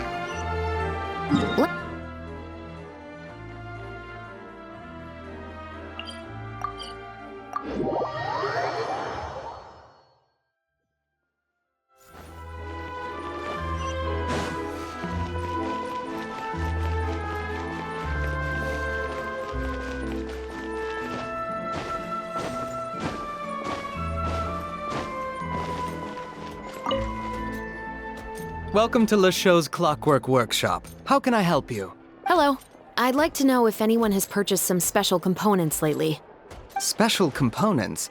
Sorry, could you be more specific? I mean the kind of components that aren't typically used for clockwork toys, but for firearms. Huh? For firearms? No, we don't sell those sort of things here. Don't misunderstand. I'm not here to cause any trouble. We are merely investigating a case, and we're hoping that you could cooperate. Well, to be completely honest, I'm not even sure what kind of components that would entail. Has anyone ever purchased components here as an individual rather than on behalf of an organization? We have a lot of customers who buy toys, but those who buy components are all regular customers who buy in bulk on behalf of their organization. Is that so? I understand. Thank you for your cooperation. You're welcome. It's the least I can do.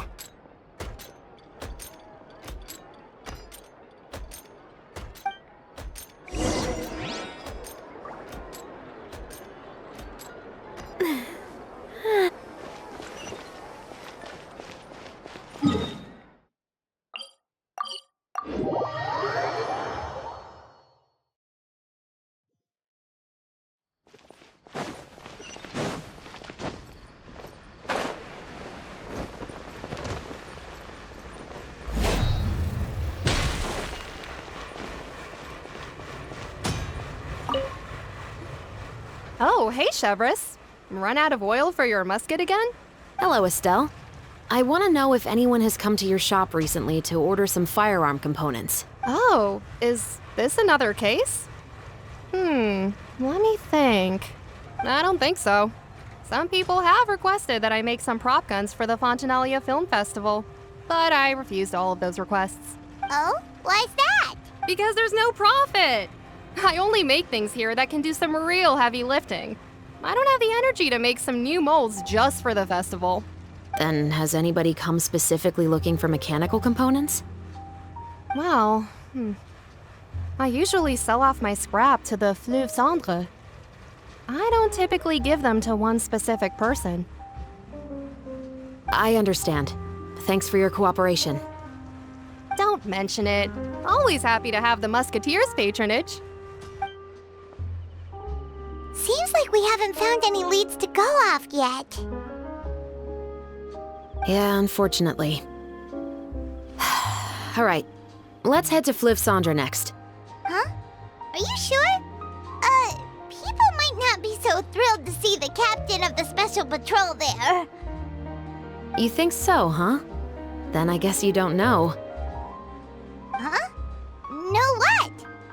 That I grew up in Fleuve Cendre.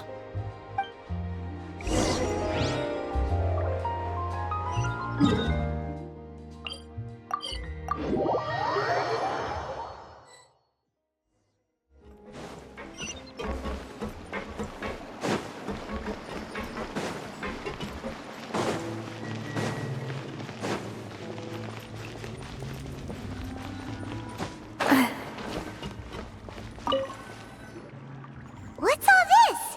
Some broken planks and barrels, as well as some liquor bottles? Yes, but have a closer look, Paimon. Even though somebody has purposefully tried to clean them up, these are obviously marks from musket bullets. In other words, someone was here trying to improve their shot. They were using the barrels and bottles for target practice. Could it have been the killer? Your guess is as good as mine. Although many people at Fleuve Cendre own guns, Few hide the fact from others, and even fewer would go to such lengths to hide markings from practice shots. Anyway, let's go. There might be more to this.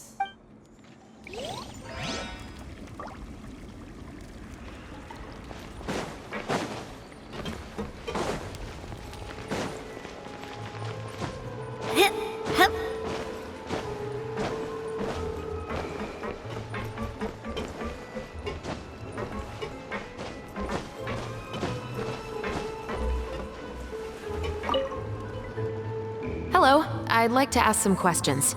I don't know anything. Don't worry, I'm not here to arrest anybody. You say that now. It's the truth. Here, take this as my guarantee. Wait, did Paimon just see what she thinks she saw? Is the captain of the Special Patrol bribing a citizen?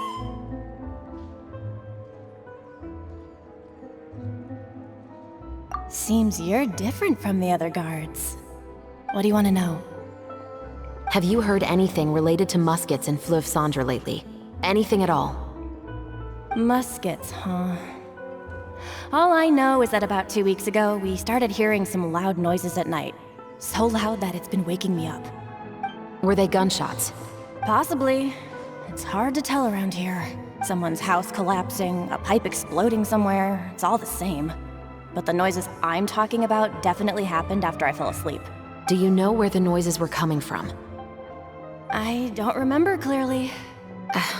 Is it that you don't remember, or that you need to think about it some more? You tell me. Then please, think about it some more. She's giving her even more Mora!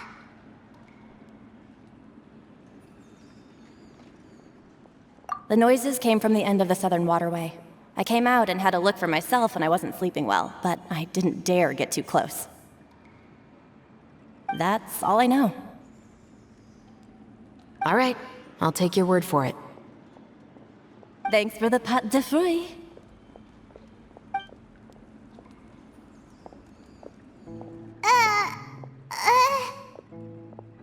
No need to be surprised. I grew up here, remember? I know how to get people around here to talk. Seems you catch on pretty quick. Now then, let's keep going.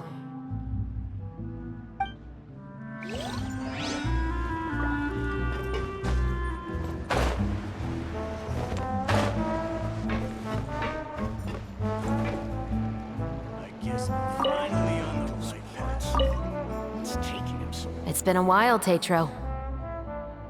Please, just get on with your request. I want to know if you've heard anybody talking about muskets lately.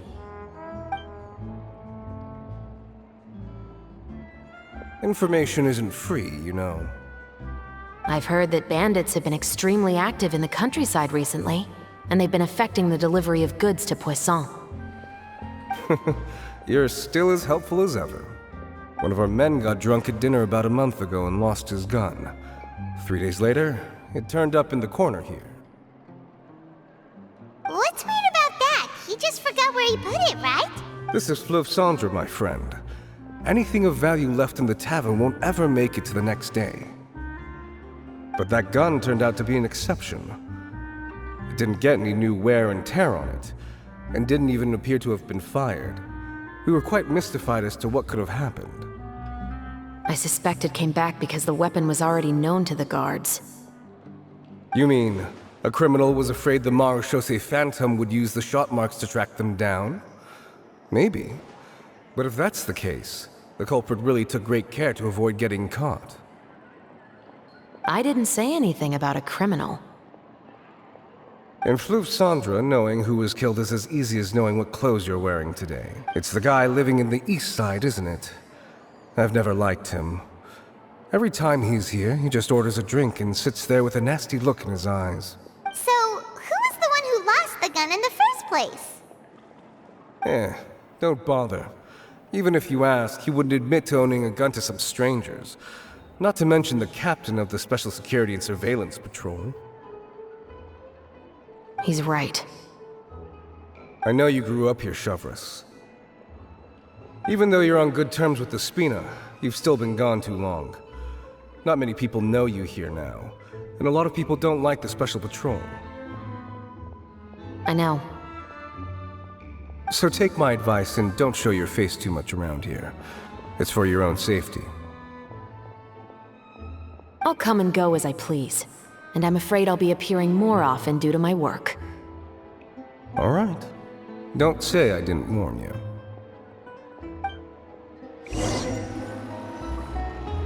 Seems like that's all we'll be able to uncover for today. Paimon feels like we managed to learn a lot more here than up on the surface. Yes. Assuming that everything we found is indeed connected to our suspect, then their timeline was probably something like this. A month ago, our suspect found a gun and took it home to disassemble it. Once he'd figured out its mechanics, he brought it back. In the following weeks, he used some parts to create his own makeshift musket, and took it to the Fleuve Cendra for target practice. Then, a few days ago, he found his target and carried out the murder. Once the deed was done, he left a rainbow rose on the body, just like the scene in the novel. That all makes sense to Paimon, but we're still no closer to figuring out the killer's identity. The deceased was a resident of Fleuve Cendra. It's said that he was a poor, solitary man. Yeah, that's also something I'm trying to figure out. If we are indeed following the novel, and there's a story behind the murder, then this murder should be an act of vengeance. But according to our investigation, the deceased didn't have any enemies. He was no saint, but no one's heard of a rival who hated him enough to shoot him dead, much less care to leave a rose on his body. What message is the killer trying to convey, and to whom exactly? We've thoroughly investigated that possibility. He claims to have spent the whole day at the Opera House on the day of the murder, and the staff there have confirmed his account. Okay, so he has an alibi. Not only that, he lacks a credible motive as well. He has a family of his own, and both of his parents are still alive. I've looked into his records. He was adopted at the age of 6, and all the proper procedures were followed. There are also records of him at an orphanage before then. In the story, the mother of the 2 musketeers was murdered after the children turned 10. Of course, he could have changed the children's ages, but I don't want to assume anything without evidence. More importantly, I've also had a chat with him in person. He didn't seem like the kind of person who would pull the trigger to kill a man. Then, what should we do now? We have all this new information, but it doesn't help us move forward. Investigations take time. I didn't expect us to catch the culprit in just a single day. How about this? Let's spend the next few days filming with the crew. We can continue the investigation once we're done with the film. I'm sure that given time, new leads will present themselves. Wait, but weren't you saying Intel is like small, remote islands in the middle of the sea just a moment ago? Wouldn't you just miss them if you were to stop looking? Ah, but the book had more than one reference to the islands, Paimon. Oh? What else did it say then? As long as you spend enough time sailing through the fog, you'll eventually come across an island.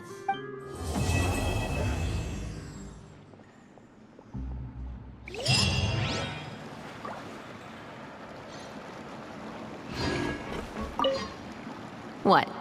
Never thought that the captain of the Security and Surveillance Patrol could come from the Fleuve Cendra? Honestly, I'm pretty shocked too.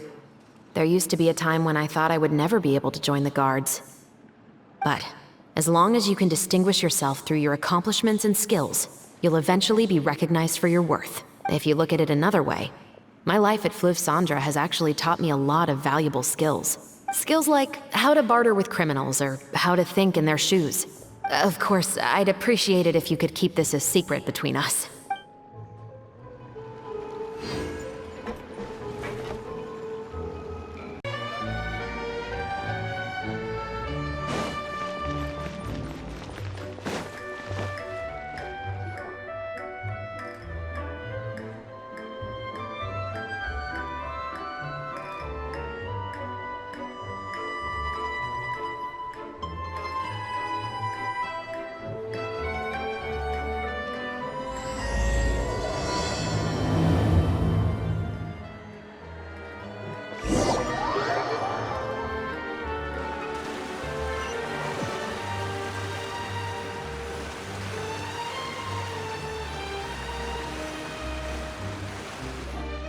Good work, everyone!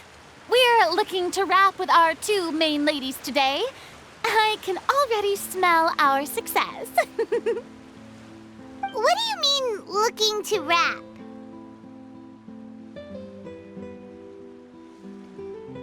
Oh, aren't you the expert now? This upcoming scene is the two Musketeers' final confrontation with the Baron. There will be quite a bit of action, but no choreography beyond what we've already rehearsed. Anyway, get ready. Lights, camera, action! The view is beautiful tonight. It reminds me of that fateful night 10 years ago. And now that I've said it, I can even make out the faint fragrance of herbal tea in the air. Enough, villain! It's time that you pay for the death of our mother! My dear Iris, have you forgotten your manners? How can you speak like this to your own father? I'd sooner swallow all of my teeth than call you father. What did I expect? Seems the daughters have turned out to be just as obstinate as their foolish mother. In this world, mora and status is everything! She thought she could blackmail me using her children and force me to grant her recognition and concessions? Ah, how naive can a woman be? Mother never asked a single thing of you. All she wished was for us to live a peaceful life, just like the others. It was you who personally brewed the poison of prejudice and sent Mother to her death. Compared to that deadly poison, the 2 bullets that will soon pierce through your heart will be like sweet mercy. And that's exactly why I said you're just as naive as her. Did you really think 2 muskets would be enough to defeat me? So let's see. What is stronger? Mora and power, or the 2 muskets in your hands? Get them! Tulip! There are too many of them! It'll be okay. We'll cover each other, Iris. And Mother will be watching over us, too.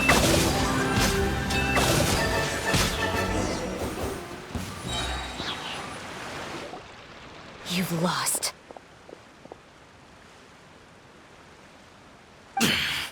To think I'd lose to my own 2 kids.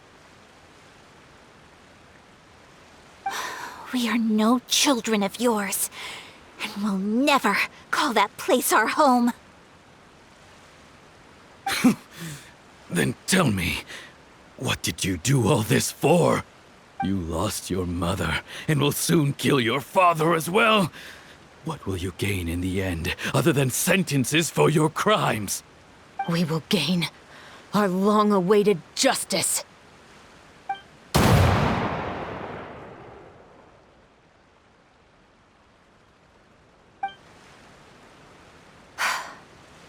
It's over. Finally, it's over.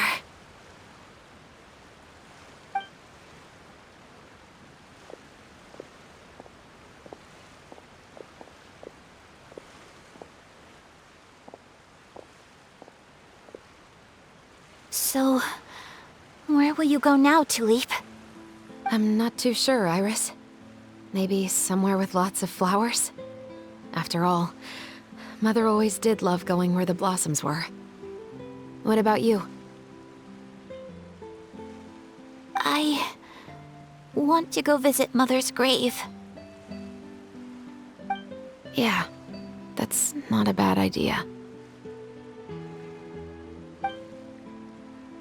Huh? Tulip, look! What is it? It's Mother's favorite. The rainbow rose. Look, it's blooming again.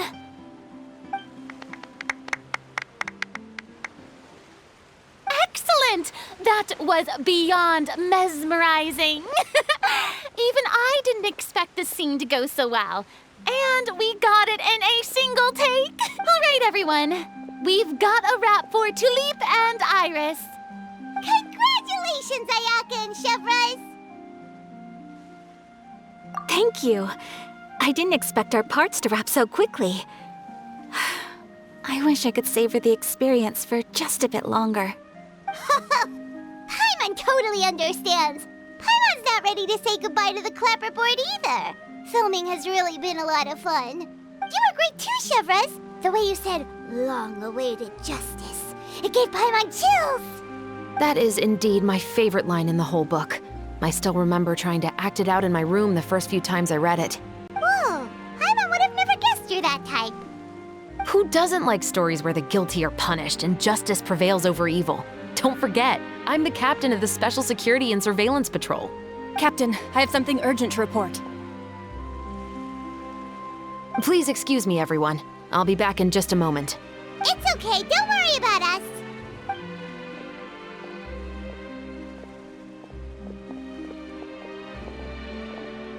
Oh? Was she whisked away by work already?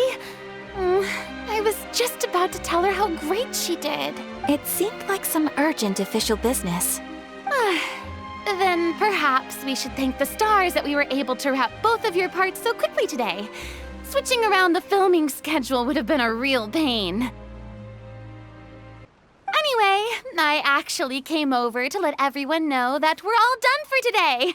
You can go home and get some rest. And one last thing, Miss Ayaka. Your acting skills today were immaculate as always. Are you sure you won't consider taking up full-time acting? See, I just happen to know this great troupe that's still looking for a lead actress. Thank you for your kind words, Director Farina. Unfortunately, there are still many matters that I have to take care of back home at the Yashiro Commission. I cannot remain in Fontaine to pursue an acting career. Nevertheless, I will make sure to treasure this incredible opportunity in my heart. Oh, that's a shame. But I understand. Just let me know if you ever change your mind. I believe it's also about time for me to take my leave. But hopefully I'll see you on set over the next few days. Even though my part's wrapped, I'd still like to swing by and help out the crew. See you tomorrow, Traveler and Paimon. Yep, see you tomorrow! Well, what should we do next? Maybe we'll go investigate the case some more with Chevrolet today. Traveler, Paimon, please come with me. Huh? Where are we going? You could say that our ship has finally chanced upon one of those small, remote islands of intel.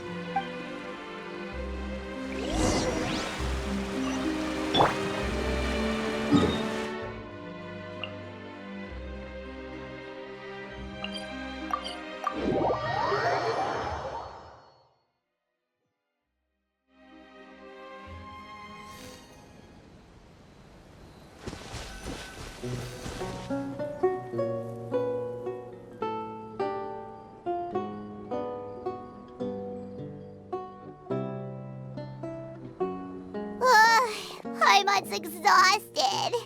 Paimon definitely didn't expect having to float this far after a full day of filming. So, Chevrolet, why did you take us here? Affirmative. It wasn't anything conclusive, but it should show us a clear way forward. Have you ever heard of someone by the name of Emily? Oh, you mean that famous perfumer? She's a good friend of mine. She's lent me her aid several times in the past to resolve some difficult cases. After I discovered the rainbow rose at the scene of the murder, I sent it to her. After all, she's probably the foremost expert on flowers and scents in all of Fontaine. And then? There was nothing remarkable about the flower or the trace amounts of soil left on it. But according to Emily, the rainbow rose left by the killer was derived from a very rare cultivar. Huh. Paimon didn't know that there were different varieties of rainbow rose. Paimon just thought they grew everywhere in the wild. Flowers that are deliberately cultivated will always show some different features from those that bloom in the wild. We already knew that the rose left at the scene belonged to a special cultivar, but with Emily's expertise, we were able to pinpoint the place where it was first picked from. Oh, Paimon gets it now. So whoever first planted that rainbow rose was probably the killer. Precisely. And after we checked what we learned against some sales records from the past, we discovered that there's only one person in all of Fontaine who could grow and sell this specific cultivar. Really? And who is it? It's the novelist. But didn't you say he had an alibi? To be clear, I haven't changed my mind about him. I still don't think he was the one who pulled the trigger. However, that doesn't mean the true culprit never visited him at his home or never purchased a rainbow rose from his garden. Whatever the case, we will have to confirm a number of things with him. So you mean the next place we need to go is... Yes, we're going to pay him a visit at his home.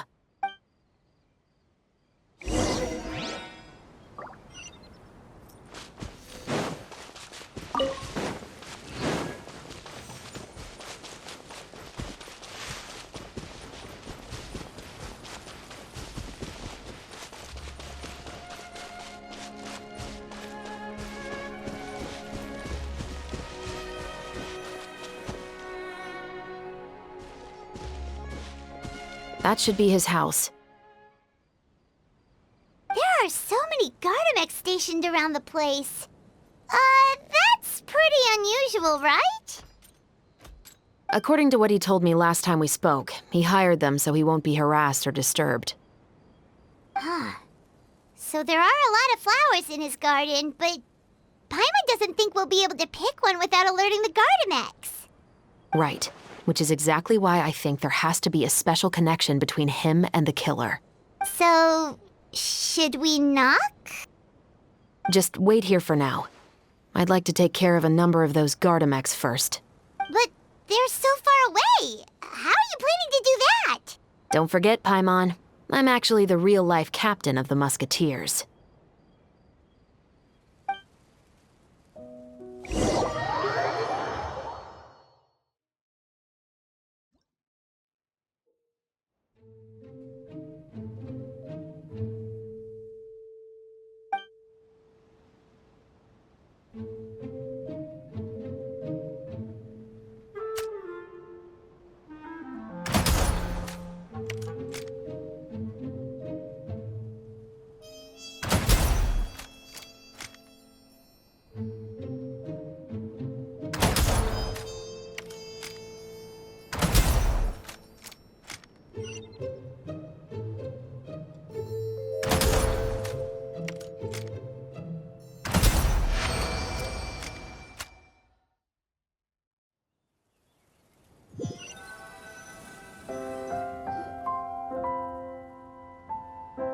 All clear.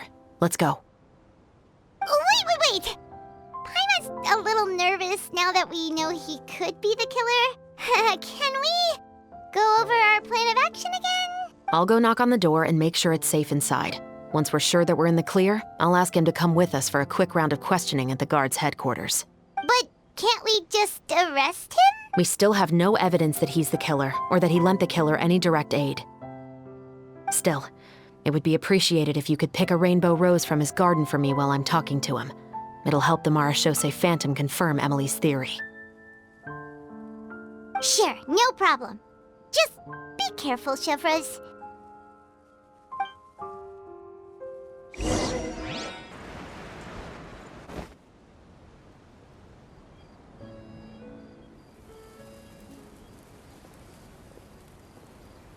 Excuse me, Mr. Baptiste, are you home?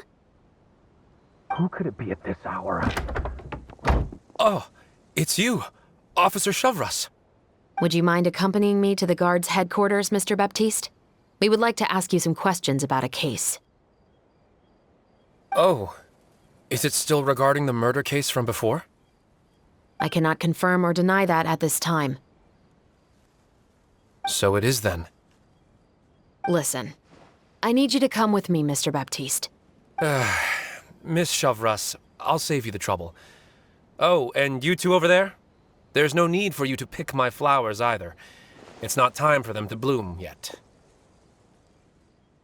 Oh!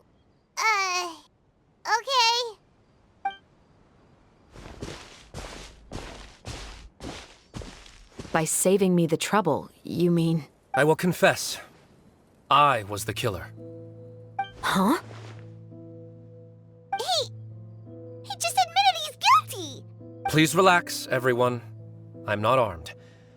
The musket you're looking for has been buried in my backyard. Then it's my responsibility to inform you, Mr. Baptiste, that everything you say right now will be used as evidence for the inevitable trial. Yes, I am perfectly aware of that. I must say, I hate this feeling. Oh? Is it because I confessed? Or because you've been proven wrong? Both, I suppose. For the same reason as the one I wrote out in my novel, of course. I did it to exact revenge. I know you haven't figured out the link between the two of us. Had you done so, I'd have been taken away to the headquarters a long time ago. But that won't stop me from always remembering his grotesque face. After all, he was the one who killed my mother. Your mother is still healthy and well. You know, I was adopted as a child. I was referring to my birth mother. That was never recorded in the orphanage's records. Please forgive a 6-year-old child for concocting some lies to protect himself after watching his mother die right in front of him. So, your novel, it was like a record of your life? No, of course not. It was a work of fiction with many embellished parts. But I am indeed the illegitimate son of a wealthy and influential man who abused his power to murder my mother. That part was 100% real. But the man you killed didn't have a Mora to his name. He was a hired assassin, an irredeemable beast who sank his fangs into a defenseless woman just for a few bags of Mora. But if that's really the truth, you wouldn't be telling us any of this now. You still haven't managed to take revenge against your father, the true mastermind behind it all. I never thought I'd hear that kind of thing from the captain of the Special Security and Surveillance Patrol. I'm simply skeptical about your motives. It's simple, really. I've grown tired of everything and don't want to shoulder this burden anymore. You may have considered me too soft to pull the trigger. Well, as it turns out, you are exactly right. I've become overwhelmed by the aftermath of the murder. So you're going to call a stop to your revenge, just like that? The true mastermind is too rich and too powerful for me. I've accepted that I will never be able to avenge my mother alone. And so what? The characters in your book never gave up. Now, Officer Shavras, I'm the one who has killed a man, aren't I? Are you trying to convince me to commit another crime? What's your father's name? How do you plan to prove the veracity of all of your claims? Well, I'd like to speak with you privately. Sure. Why don't we speak privately at the guard's headquarters? No, it has to be here. I must ensure that we won't be overheard. Fine. Let's talk here. When I said won't be overheard, I meant by anyone. I would like to speak with you and you alone.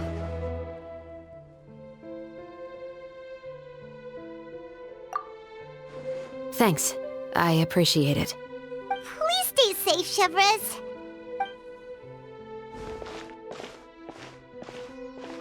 All right. Let's hear it. Will you really believe what I'm about to say? Well, that depends on what you're going to tell me. Fair enough. Fair enough. Then listen closely.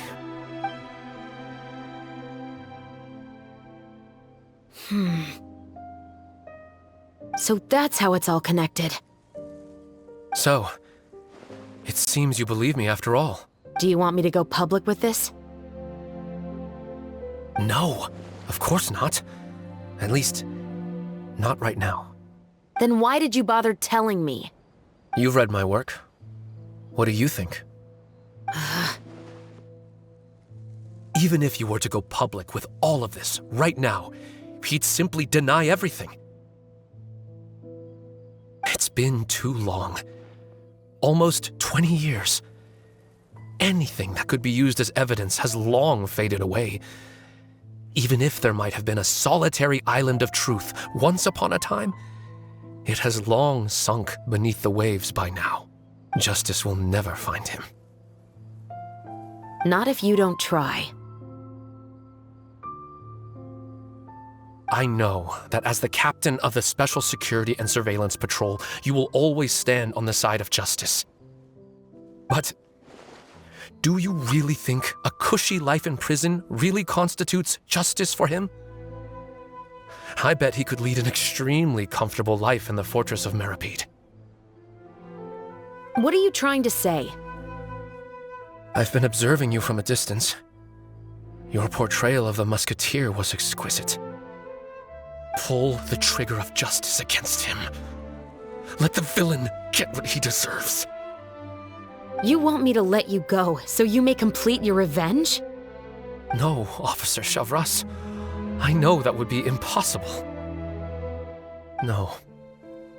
What I'd like is for you to perform the deed on my behalf.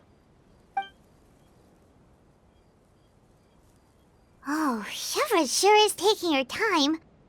What could they be talking about anyway?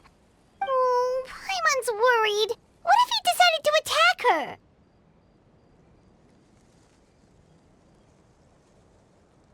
Oh, you do have a point.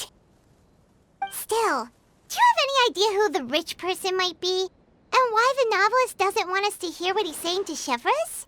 Sorry to keep you waiting, you two. Hey, how did your talk go? I've already sent someone to escort Baptiste back to the headquarters for questioning. He wasn't lying about the musket. It was indeed buried in his backyard. But what about the name? Did he tell you the name of the rich guy? Yes, he did.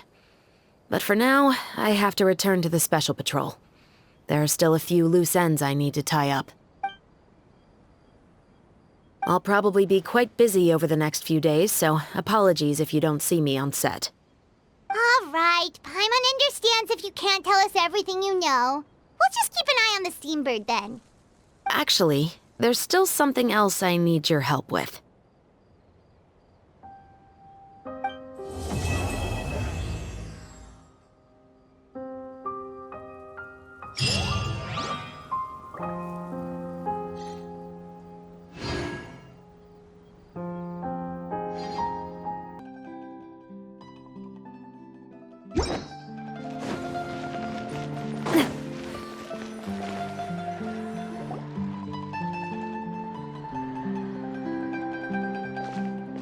Good morning! Hayaka and I were just talking about you. Is Chevres still not joining us today? Probably not. We haven't seen her either. Huh? That's such a pity. Director Farina said that we've only got a few small scenes left before wrapping up the entire thing. She even said that she'll get me into a couple scenes, so everyone will have a chance to shine in front of the camera. We were also planning on having a victory feast once we're all finished filming. You can join us, right? If only Chevros was here. I still haven't taken a photo with her. I'm afraid that can't be helped. Those Special Patrol folks are like phantoms when they've got a case on their hands. But to be honest, I'm even more concerned by what I read in the Steambird earlier this morning. It said that the killer in the murder case was none other than the author of the Two Musketeers. Oh yeah, I heard about that too. He came forward and confessed his crimes, but gave no explanation as to why he pulled the trigger. We didn't know about this case at all when we joined the film. Is it going to affect the reception of our work? From a pure publicity standpoint, this will draw a lot more attention to our film. I have to say, though, that no director can be perfectly comfortable with garnering attention through means other than artistic skill. To be fair, I feel like that ship sailed the moment you allowed yourself to be named as the director on our posters. It's not my fault that I'm super popular. What was that saying again? My popularity has, Sunk to an all-time low? spread to the four corners of Tibet.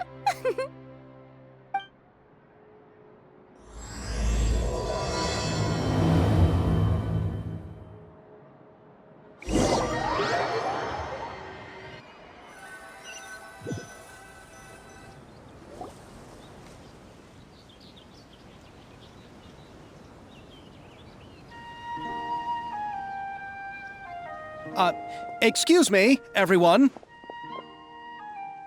Xavier! Feels like it's been ages since we last saw you. I've been talking nonstop with the Film Association, and I'm absolutely swamped trying to coordinate the film's marketing. So forgive me for not being around more often, but please believe me when I say that I will make sure everyone's hard work gets the exposure it deserves. Oh, seems like you've been fighting your own battles.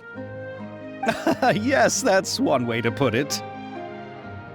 Oh, and before we begin the final round of filming, please allow me to finally introduce you to the original investor of our film, Mr. Morris.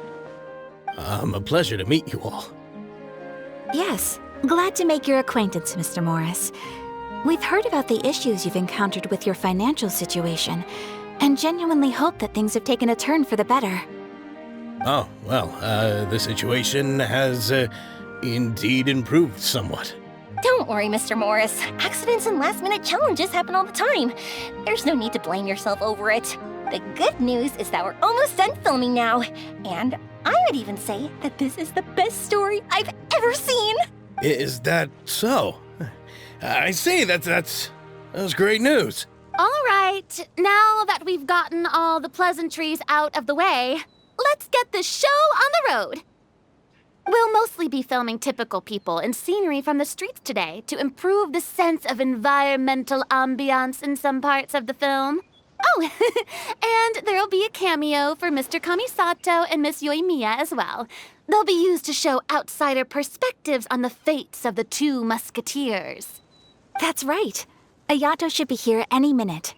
Excellent! Then let's start with the scenery shots. Camera and clapper loader, you're up. Yep, we'll be ready. Remember, all we need are some wide zoom shots of the streets. If you happen to find some particularly lovely patches of flowers and grass, feel free to grab some close-ups of those as well. Ready? Lights! Camera! Action! Okay, now move the camera slowly. Try to focus on that flower. What's wrong? Just adjust the focal length a bit. Something the matter?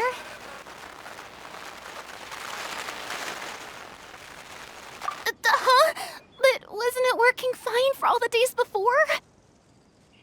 Veronique, can we try a different camera? No problem. How about this one? All right, let's give it another try. Lights! Camera! Action!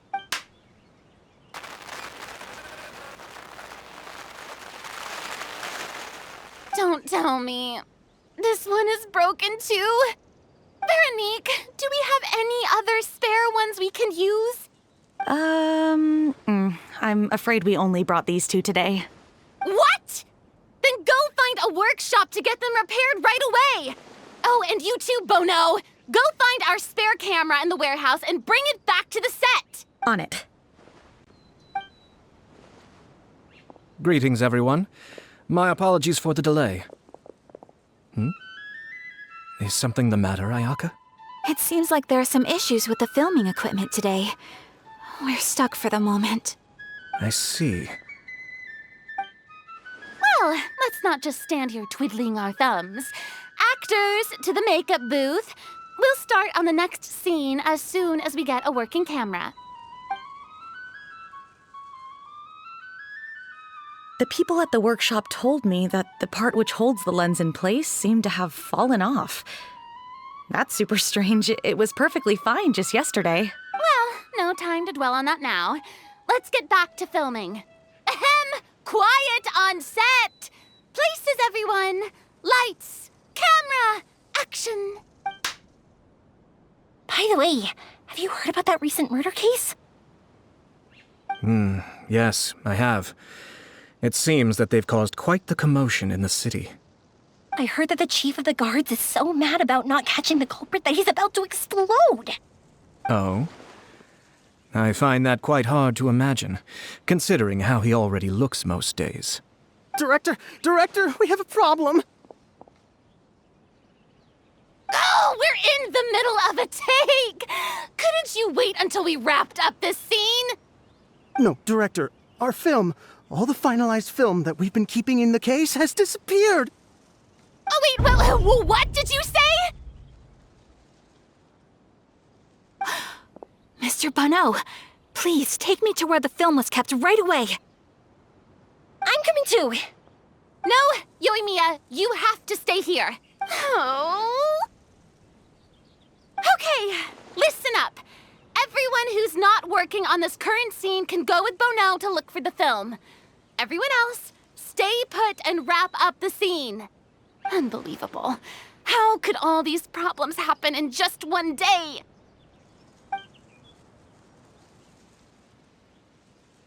We're back.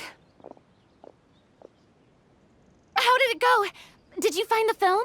We found it in the sewers. Huh? In the sewers? Is the film still okay? We discovered it just in time, so we should still be able to salvage it. The others are checking now to see if we lost any specific scenes. Oh, you scared me for a moment there. I nearly thought we had lost everything. I really don't want to experience that feeling of despair again. Okay, but who could have stolen the film and dumped it there? Could it be, some competitors working on other films? But if they wanted to harass us, why wait until the last day?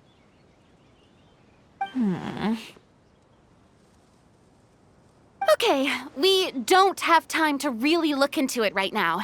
Let's strike while the iron is still hot and wrap this thing up once and for all. Yeah, let's finish it.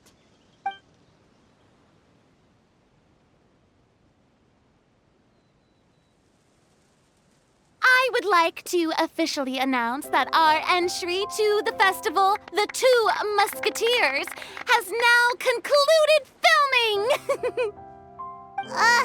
Paimon is spent. It's so late already. Even though the filming process proved to be extremely challenging, everyone provided valuable and unique contributions to the final product. Thank you all for your dedication and support. And just like Director Farina, I would also like to extend my most heartfelt thanks to all of you. Really, you've all helped me so much. All right, let's save the awards speech for later, and hopefully also get some rehearsals in before the real thing. Anyway, now it's time to party! Let's all make our way to the beach and have a celebration feast so loud and fun that even the blubber beast will want in. Party, party! Paimon wants to party!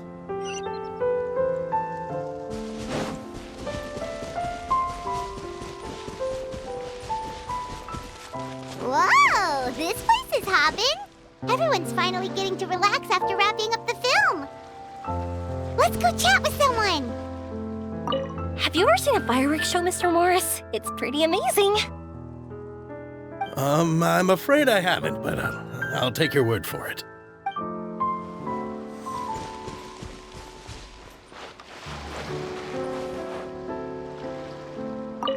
Oh, this is turning out to be quite the party.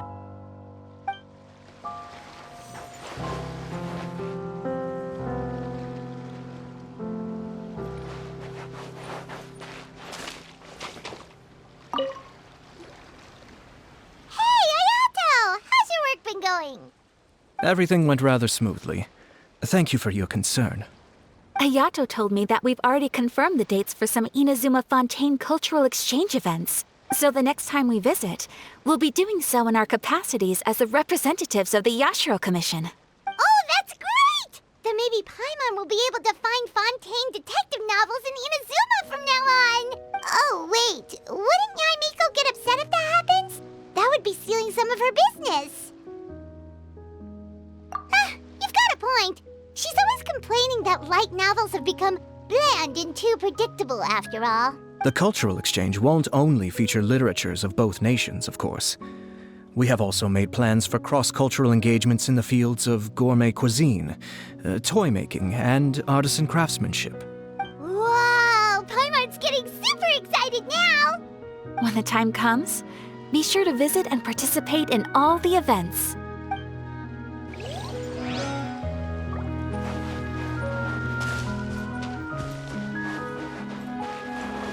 I was thinking, if this film turns out to be a success, could I ask the two of you to stay and be a part of my crew? Of course, I'll definitely increase the pay for next time. I'd be more than happy to, Mr. Xavier. Thank you for the offer, Mr. Xavier. But I've made some plans to go on a journey to the other nations once the festival is over. Is that so? Well, then in that case, bon voyage, Miss Veronique. Please feel free to get in touch once you've returned to Fontaine.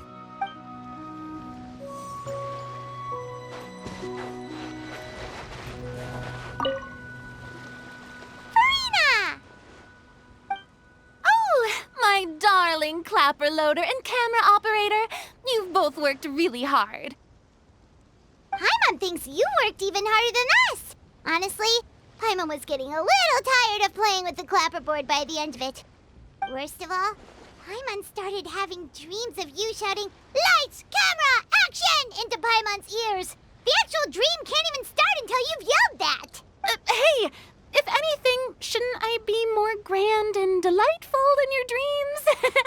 We've been through so much together, and that's how your brain remembers me? That's not Paimon's fault. We've just used the clapperboard too much lately. Anyway, what's most important is that we've wrapped the film. I'm pretty confident that we'll take first prize. Hey, no need to mention the official name. Wait, now that you mention it, if we did win the prize, would Farina just get a statue of herself? Come on, I don't need that kind of attention. Xavier can accept the reward on our behalf. But just imagine! Farina accepting the Farina Award and holding a Farina statue. I'm going back to my dessert now. You all can keep discussing that on your own.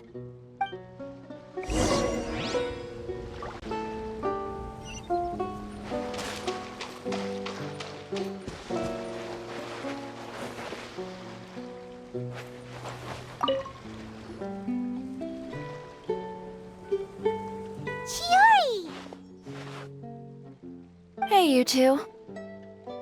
Are you not really into these kinds of big social occasions? Not particularly. But this is still better than Fontaine Fashion Week. But if this film becomes a big hit, people will definitely come flocking to your shop. Yes, that's highly likely. As long as the film can premiere as planned. Are you still worried about the case? That and all the obstacles we had to face today. You're right. It's as if all our bad luck just manifested at once. But why today of all days? No, it's nothing. We've already delivered the film to the editors, so there should be nothing more to worry about. How are you doing, Mr. Morris? You having a good time? Well, you could say that. Do you happen to know when the party is scheduled to end? Judging by how much fun everyone's having, I'd say probably not until well after midnight. Is there something that you still have to take care of at home, Mr. Morris? Oh, well, I'm just not a late night person, so I might take off shortly. Oh no! Silly me. I almost forgot something super important. Oh, what is it?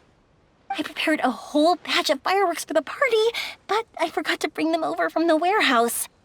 Fireworks, you say? Well, that's, truly a pity. Sorry things didn't go as planned. Could you help me carry them over, Mr. Morris? I won't be able to fetch all of them by myself. Me? Are you sure that you can't find anyone else? I just wanted to make this a surprise for everyone. The warehouse isn't far from here. We'll be there in no time. Pretty please, Mr. Morris. These are some of the best fireworks I've ever made. So I also want you to see them before you leave. They're stunning. I promise that they'll be a once-in-a-lifetime experience that you'll never forget. But... It's okay. Just come with me. If we're sneaky enough, nobody else will see us leaving. All right. The warehouse is right over here. I moved the fireworks there in advance, so it shouldn't be too much work bringing them back. It's still a ways away from the party. Sorry about that, Mr. Morris. It's probably because I'm used to carrying fireworks all the time, so it doesn't feel like a lot of work to me.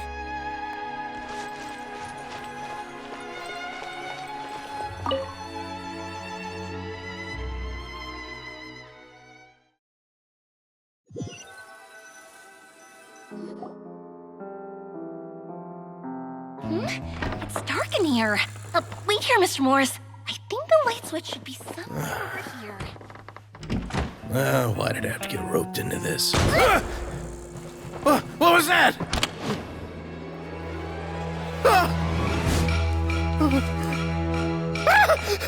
Who's there? Get me out! Get me out of here!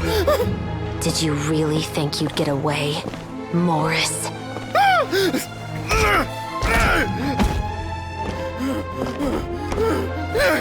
You've got the wrong guy. It wasn't me. I'm not the killer.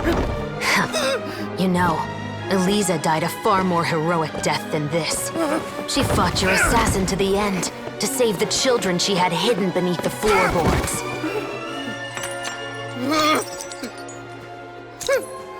That is Eliza's pendant, the one with a photo of you two inside. The one you gave her. Ring any bells? It's a fake! It has to be! There's no way! No way your assassin didn't destroy it, you mean?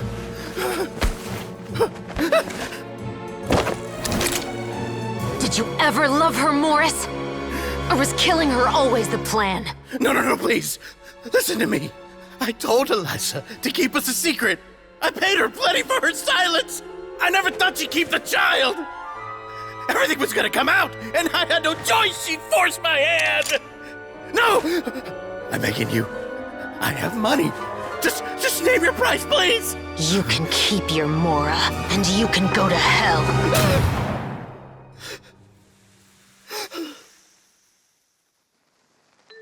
I'm Captain Shovraz of the Special Patrol. Morris, you're under arrest for Eliza's murder. Huh?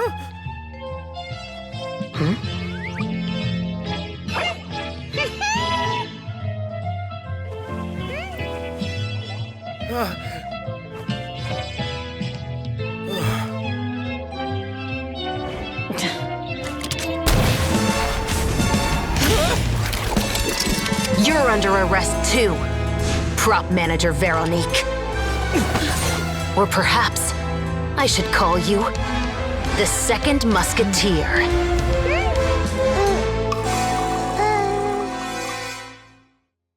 Wait, what's going on? This wasn't in the script. Drop the gun, Veronique.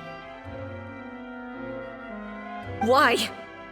Why would you keep me from exacting revenge on this heartless monster? Drop your weapon. This is my final warning.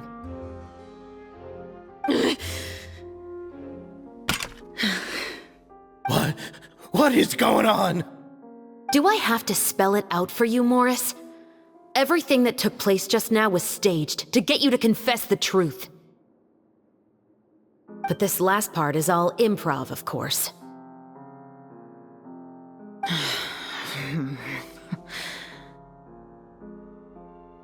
I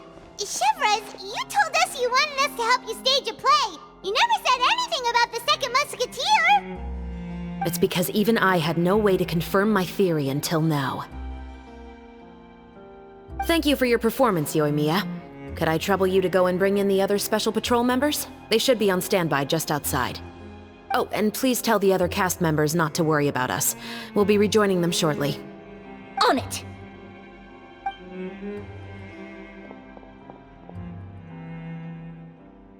So what do you think, Morris? Care to talk about what happened 20 years ago?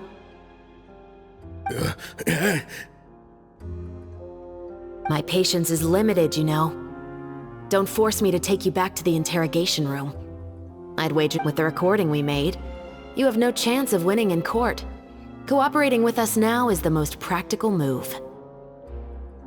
All right. I'll talk. I hired an assassin to murder Elisa. She once worked as a maid on my family's estate.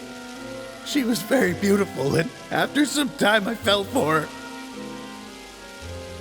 We kept our relationship a secret and carried out an affair for some time, but it wasn't long before she became pregnant. And if my parents ever found out, they would have stripped me of my inheritance and status, driven me out of my home. I also didn't expect Elisa to insist on bringing the pregnancy to term. She even asked me to leave my family and travel far, far away with her. She believed that you were truly in love with her. I didn't have a choice. I gave her a large sum of mora, told her to leave the family and to get rid of the baby. But then years later, she sent me a letter. There were photos of 2 children, and she even asked if I could find some time to visit them. Huh? 2 children? Paimon thought Baptiste was the only... you mean... Even if she had the children against your will, you could have just ignored the letter entirely. Why kill her? I had just gotten engaged to be married to an heiress from another wealthy family. So if anyone were to find out about Elisa, my life would be completely ruined. I didn't have a choice. No. You always had a choice. You just made the wrong choice. Again.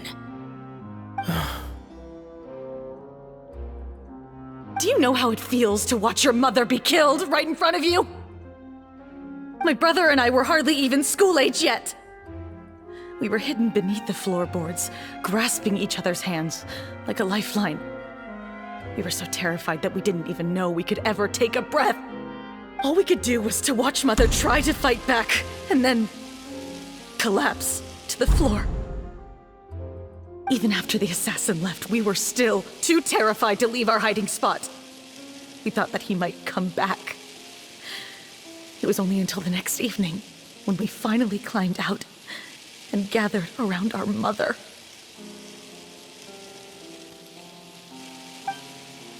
But she had already become cold and stiff to the touch. You made up your mind right then and there to bring this case to light. Not only that, we resolved to get our revenge. And that's why you became the Musketeers. No, that's why I became a Musketeer! The man from before was also killed by me. My brother had nothing to do with it. I figured as much. You did? I once told these two that he didn't look like a killer to me.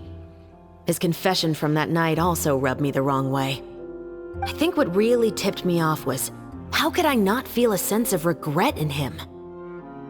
Huh? He confessed faster than any criminal I've ever met, but he didn't say a single word about you.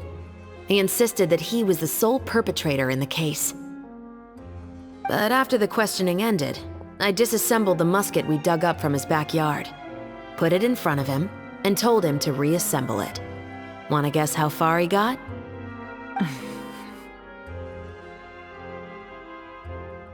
He had no idea where to even start. He's never touched a gun in his life. Based on that, I determined that he was not acting alone. He only surrendered himself to draw our attention and create a moment of opportunity for his partner. So, I decided to play along. And as expected, the second musketeer followed us without hesitation once she saw Morris get separated from the rest of the cast.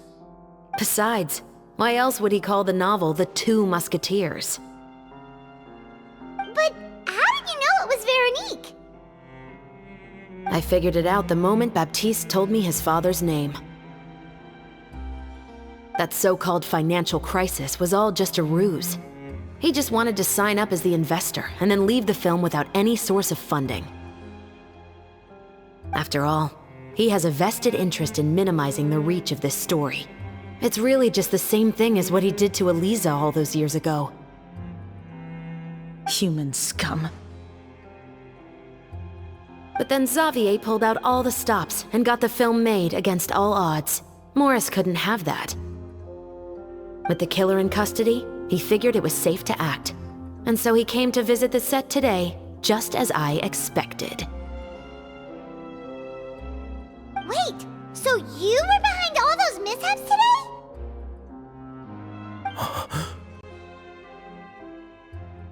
As for the identity of the second musketeer, I assumed they'd probably stay close to Morris and look for an opening. And if they already knew that Morris was the film's investor, then that narrowed the list of potential suspects as well. Furthermore, being the props manager would allow the culprit to avoid scrutiny by purchasing mechanical parts in the name of the crew. With that hypothesis in mind, I went back to check Baptiste's orphanage adoption records. Guess whose name I saw on the same page, just a few lines from his. My brother. He trusted you. As in, he trusted me to perform the deed on his behalf? He trusted you to stand on the side of justice. I am. I thought you could do it as well. Oh, the look on your face when you told him to go to hell. I really thought you'd put a bullet in his brain. You know what he has done. Are you telling me that you'd rather see him spend the rest of his life living like a king in the fortress of Meripede? I will never be able to forget the feeling of my mother's cold, lifeless hands. And you would call this ending fair? Is this what you call justice? I won't lie, Veronique. I did hesitate when your brother first told me about the truth. I wondered. I agonized over whether I should really put a bullet in his head. So why don't you? Because that should never be how justice is carried out in this world. Perhaps, to you, justice is simply reciprocated. An eye for an eye, and a life for a life. But everyone has their own understanding of justice. If everyone were to pursue their own definition of it, there would be no more order in this world. Today, you'll kill Morris, and tomorrow, his children may come for you. The world cannot render judgments based on a desire for revenge. That will only lead to a cycle of revenge, as well as the destruction of order and civilized society. Fontaine is founded on a set of laws and a standardized code of justice. That is why we are the nation of justice. But with all that said, I will promise you this. Morris will not lead a cushy life in the fortress of Meripede. Chevros, the rest of the Special Patrol is here. Thank you so much, Yoimiya. Letelier, Terena, please take them away.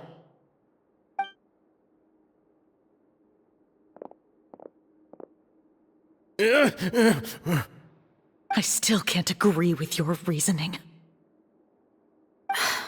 I know. Justice has not been delivered. At least, not today.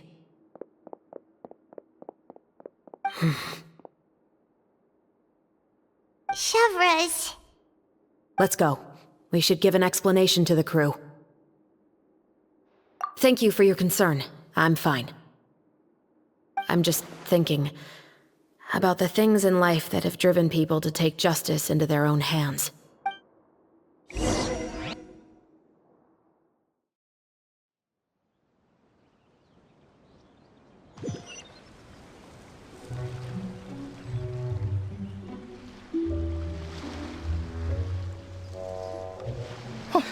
Who would have thought Morris would turn out to be...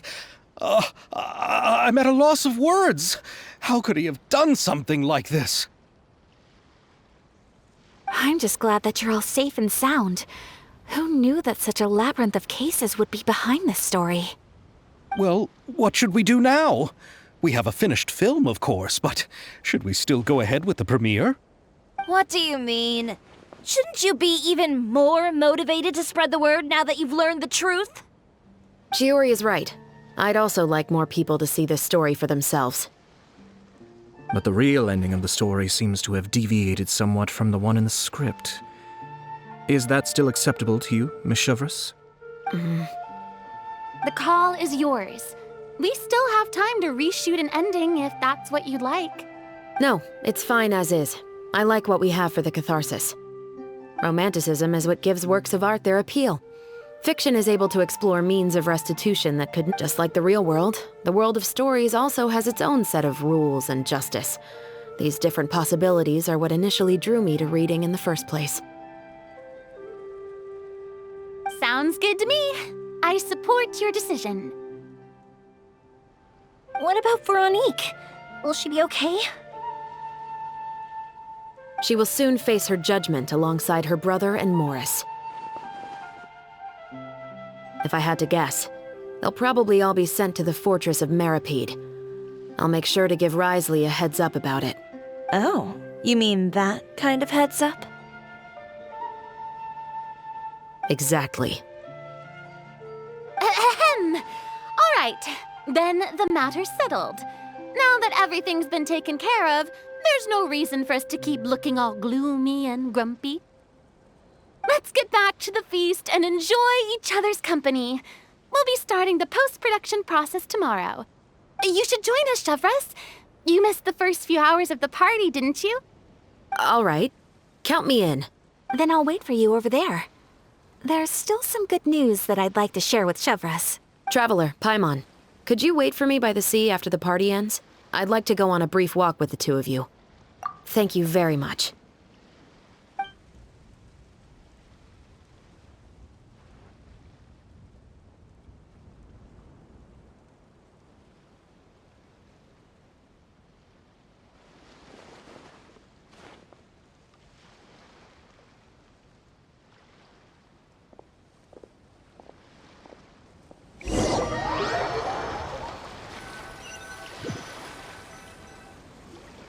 Sorry for the wait.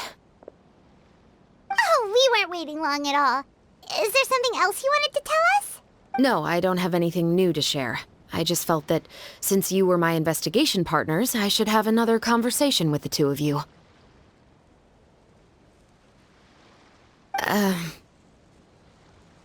Traveler, how would you have responded to Baptiste's request if you were in my shoes?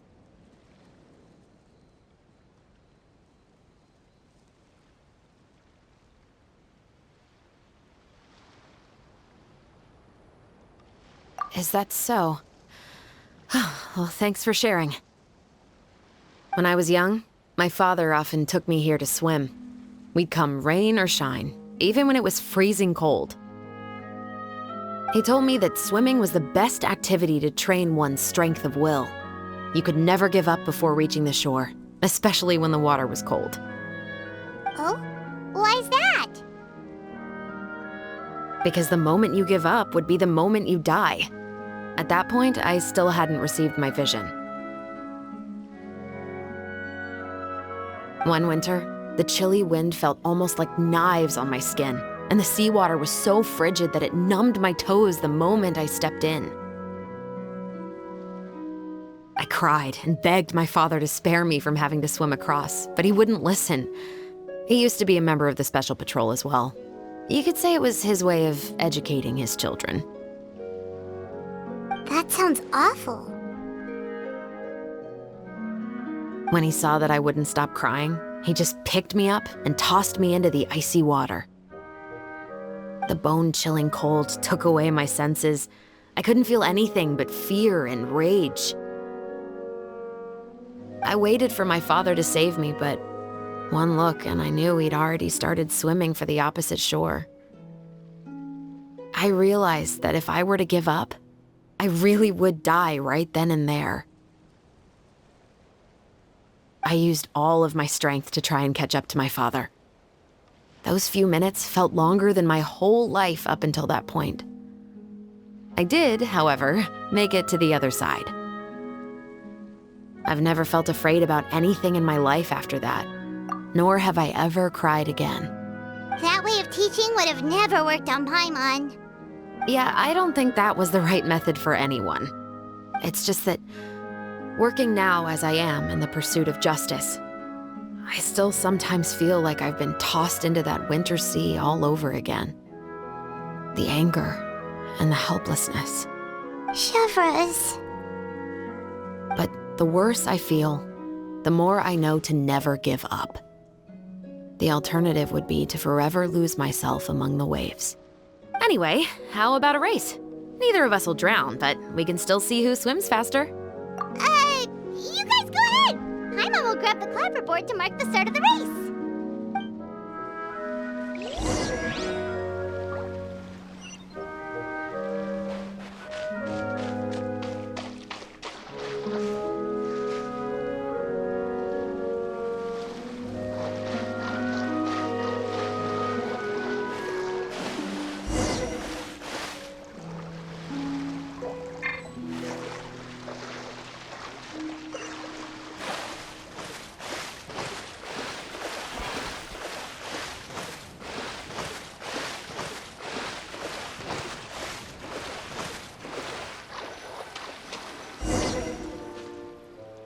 Whoa, that felt good. You were so fast in the water, Shavras. You were swimming even faster than Paimon can fly. So, about the Special Patrol, did you join because of your dad? Partly, but I'd say I was more inspired by the heroes I read about in stories growing up. Oh, so it's due to your love of stories. Of course, it was only after I joined the Special Patrol that I learned that truth is often stranger than fiction. Come on, let's walk a bit more.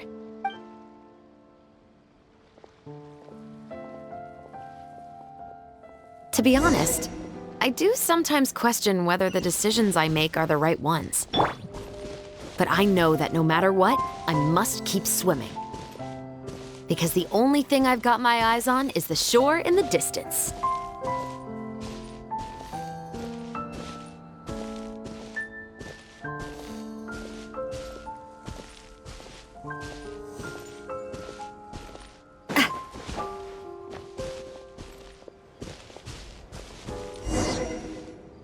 Thank you for coming on this walk with me. I feel a lot better after getting all that off my chest. Huh. We're nearly back at Baptiste's house. Huh. You're right. I didn't realize we were so close. He really did plant a lot of flowers. It's just like how he described it in the story. Huh? Wait. Paimon, Traveler, look! The rainbow roses in the garden. They're in full bloom now.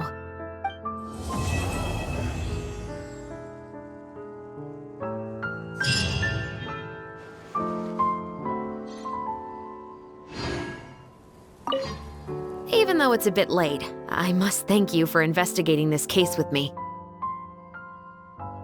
Not on behalf of the Special Patrol this time. It's a personal expression of gratitude from yours truly. Oh, you want to hear more about my father? To be honest, I didn't spend that much time with him. He was always busy with the Special Patrol, so he would often return home really late at night. Some nights, he didn't come home at all. Once, he didn't come home for a long time, maybe a whole week or so. When I went out to buy food, I learned that he had become a criminal, and by extension, that made me a criminal's daughter. But we can talk about that another day. I actually have a lot of sympathy for Veronique and Baptiste. I can understand the hatred they feel for their father, but that doesn't mean I'll allow them to walk the path of evil, even if it might lead to another sense of justice. Films are different from the real world. They're a form of art and represent the wishes in people's hearts. I adore the two Musketeers, and I'm very happy to have had the opportunity to act the role as one. I can't wait to catch the film when it premieres in the Opera House. I'm looking forward to seeing the audience's reaction to the climactic ending. Thank you for looking out for me. I'll see you at the award ceremony. I'd be very surprised if we don't win.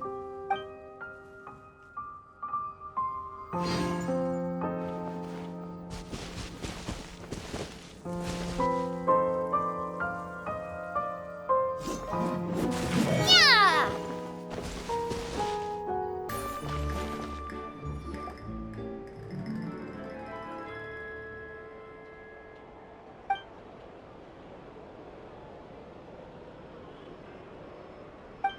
Xavier, it's been a while.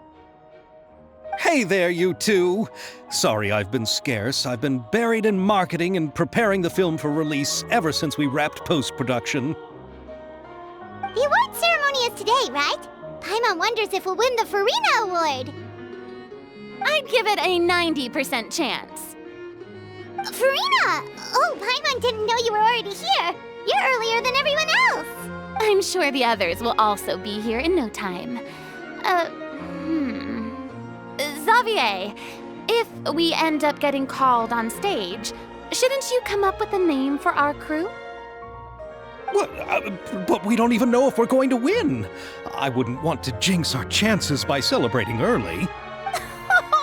Just open your eyes! Surely you've seen the audience's reactions to our film. We've had nothing but critical acclaim. You've also had conversations with the Opera House's operating staff, right? Didn't they want to increase the number of showings? With the more you've made from the box office, you can now open your very own film company.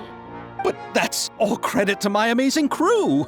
You've all helped to make this a reality, so I can't be the only one asked to come up with a name. Well, give it some thought. I'm sure the crew will respect your choice. All right, but before that, Traveler and Paimon, could I trouble you to quickly pay a visit to the Fortress of Meripede? Huh? But shouldn't we stay for the award ceremony? I wanted to ask you two to invite Shavraz to join us at the ceremony. She's one of the lead roles, after all. I haven't been able to find her recently, so I haven't had the chance to invite her personally. According to the papers, the culprits of the Musket murder case will be personally escorted today by the captain of the Special Patrol to the Fortress of Meripede. Oh, Paimon gets it now. Yep, just wait here, Xavier, and maybe try to come up with a few snappy-sounding names. All right, then I'll leave you to it.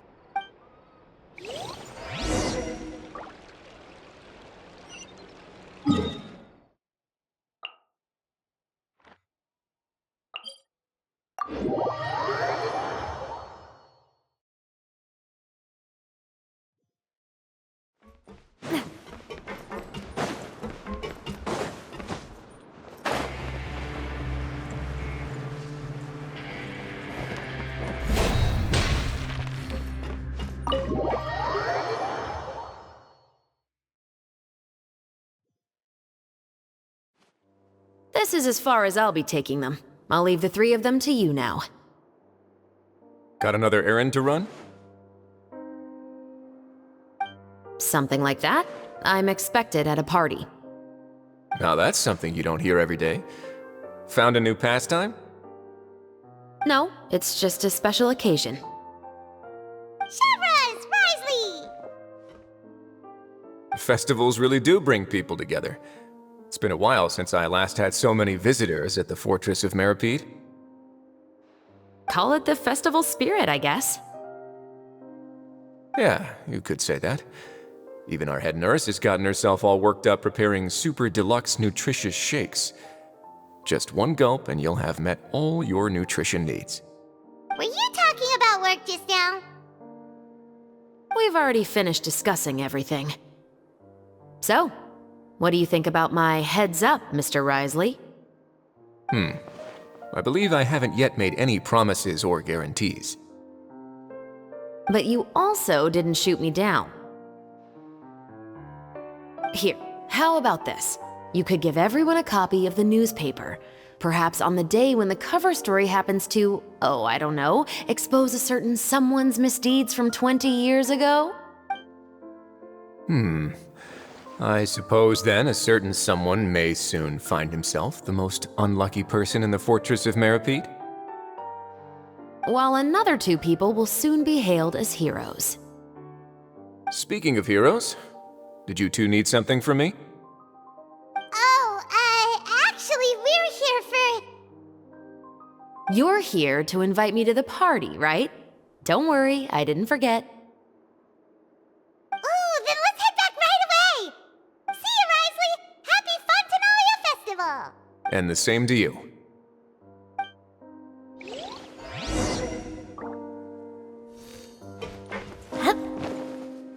Please, go and enjoy the festival.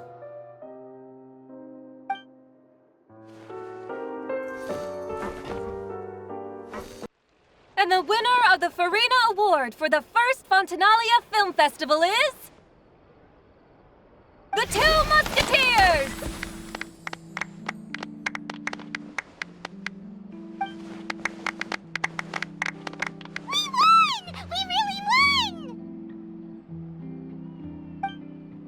Congratulations, Mr. Xavier. We won? I can't believe it! I really can't thank all of you enough! See? My takes on Fontaine's entertainment industry have never been wrong. Now, please welcome to the stage the producer of The Two Musketeers, Mr. Xavier!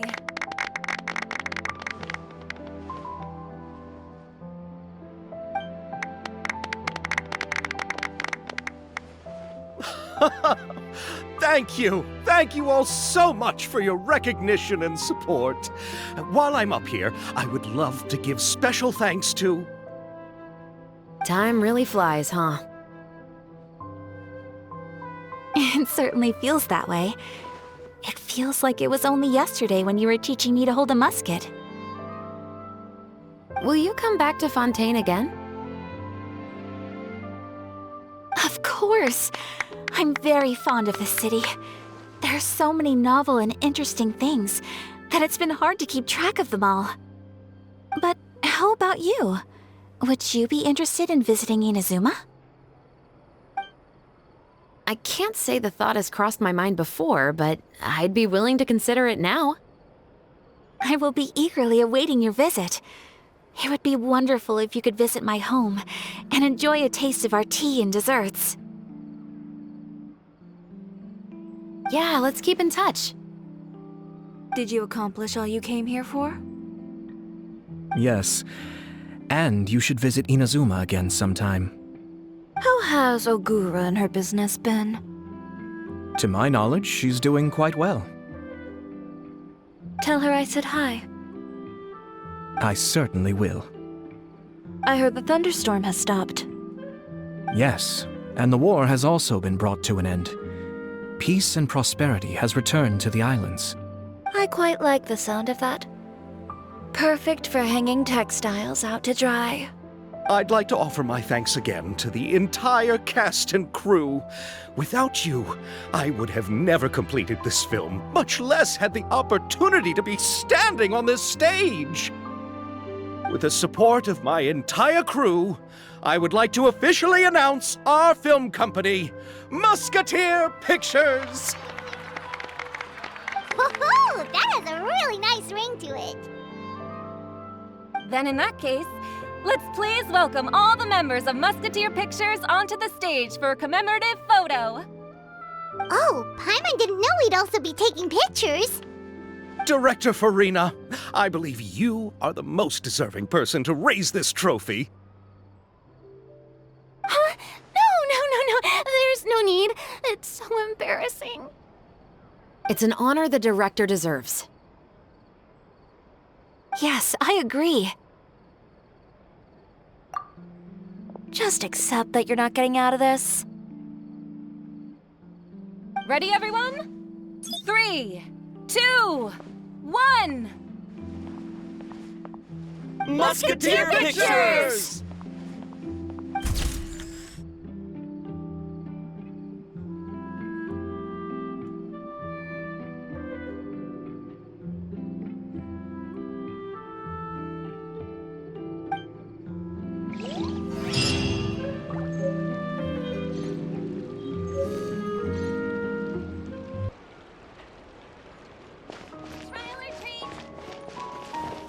Miss Yoimiya, we haven't had the chance to talk, but please accept my thanks for everything you've done over the past few days. Oh, but I feel like I didn't do anything out of the ordinary. I'm very grateful for your assistance during that special performance in the warehouse. It was always going to be somewhat risky to engage and draw away Morris all on your own. You're only a civilian and have never been trained to act in such a dangerous situation. Don't say it like that. As the director's assistant, it was my duty to help out the crew however I could. It was an honor to help you solve the case. I have to admit, though, my heart was thumping super hard the entire time I was laying on the ground. I was scared that everyone would notice. You did great. Oh, and before I forget, if you ever visit Inazuma, please come and pay a visit to Naganohara Fireworks. I'll make some fireworks for you. I even know what shape I'd make. I'm guessing a musket. Telling you now would ruin the surprise. If you really want to see it, just come and visit me.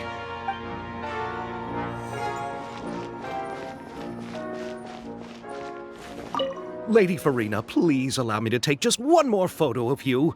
I would also love to get your autograph, just as a memento of our time together on the crew. Hey, I've had enough of the camera flashes from when we were all up on stage. But, Lady Farina, you are the best director I've ever met! The most photogenic maiden in all of Fontaine! This kind of lively and celebratory setting is exactly where you shine. I believe all photographers would agree. Come, the brightest star of our land! Show us your light! The camera is waiting to sing praises of your beauty! Well, I'm flattered, but... All right. I'll humor you and try a few more different poses. But I don't have to hold the trophy, right? Of course. You may pose however you like. Thank you so much. Thank you so much. By the heavens, my luck has been beyond belief. I'm having a hard time coming to terms with it now.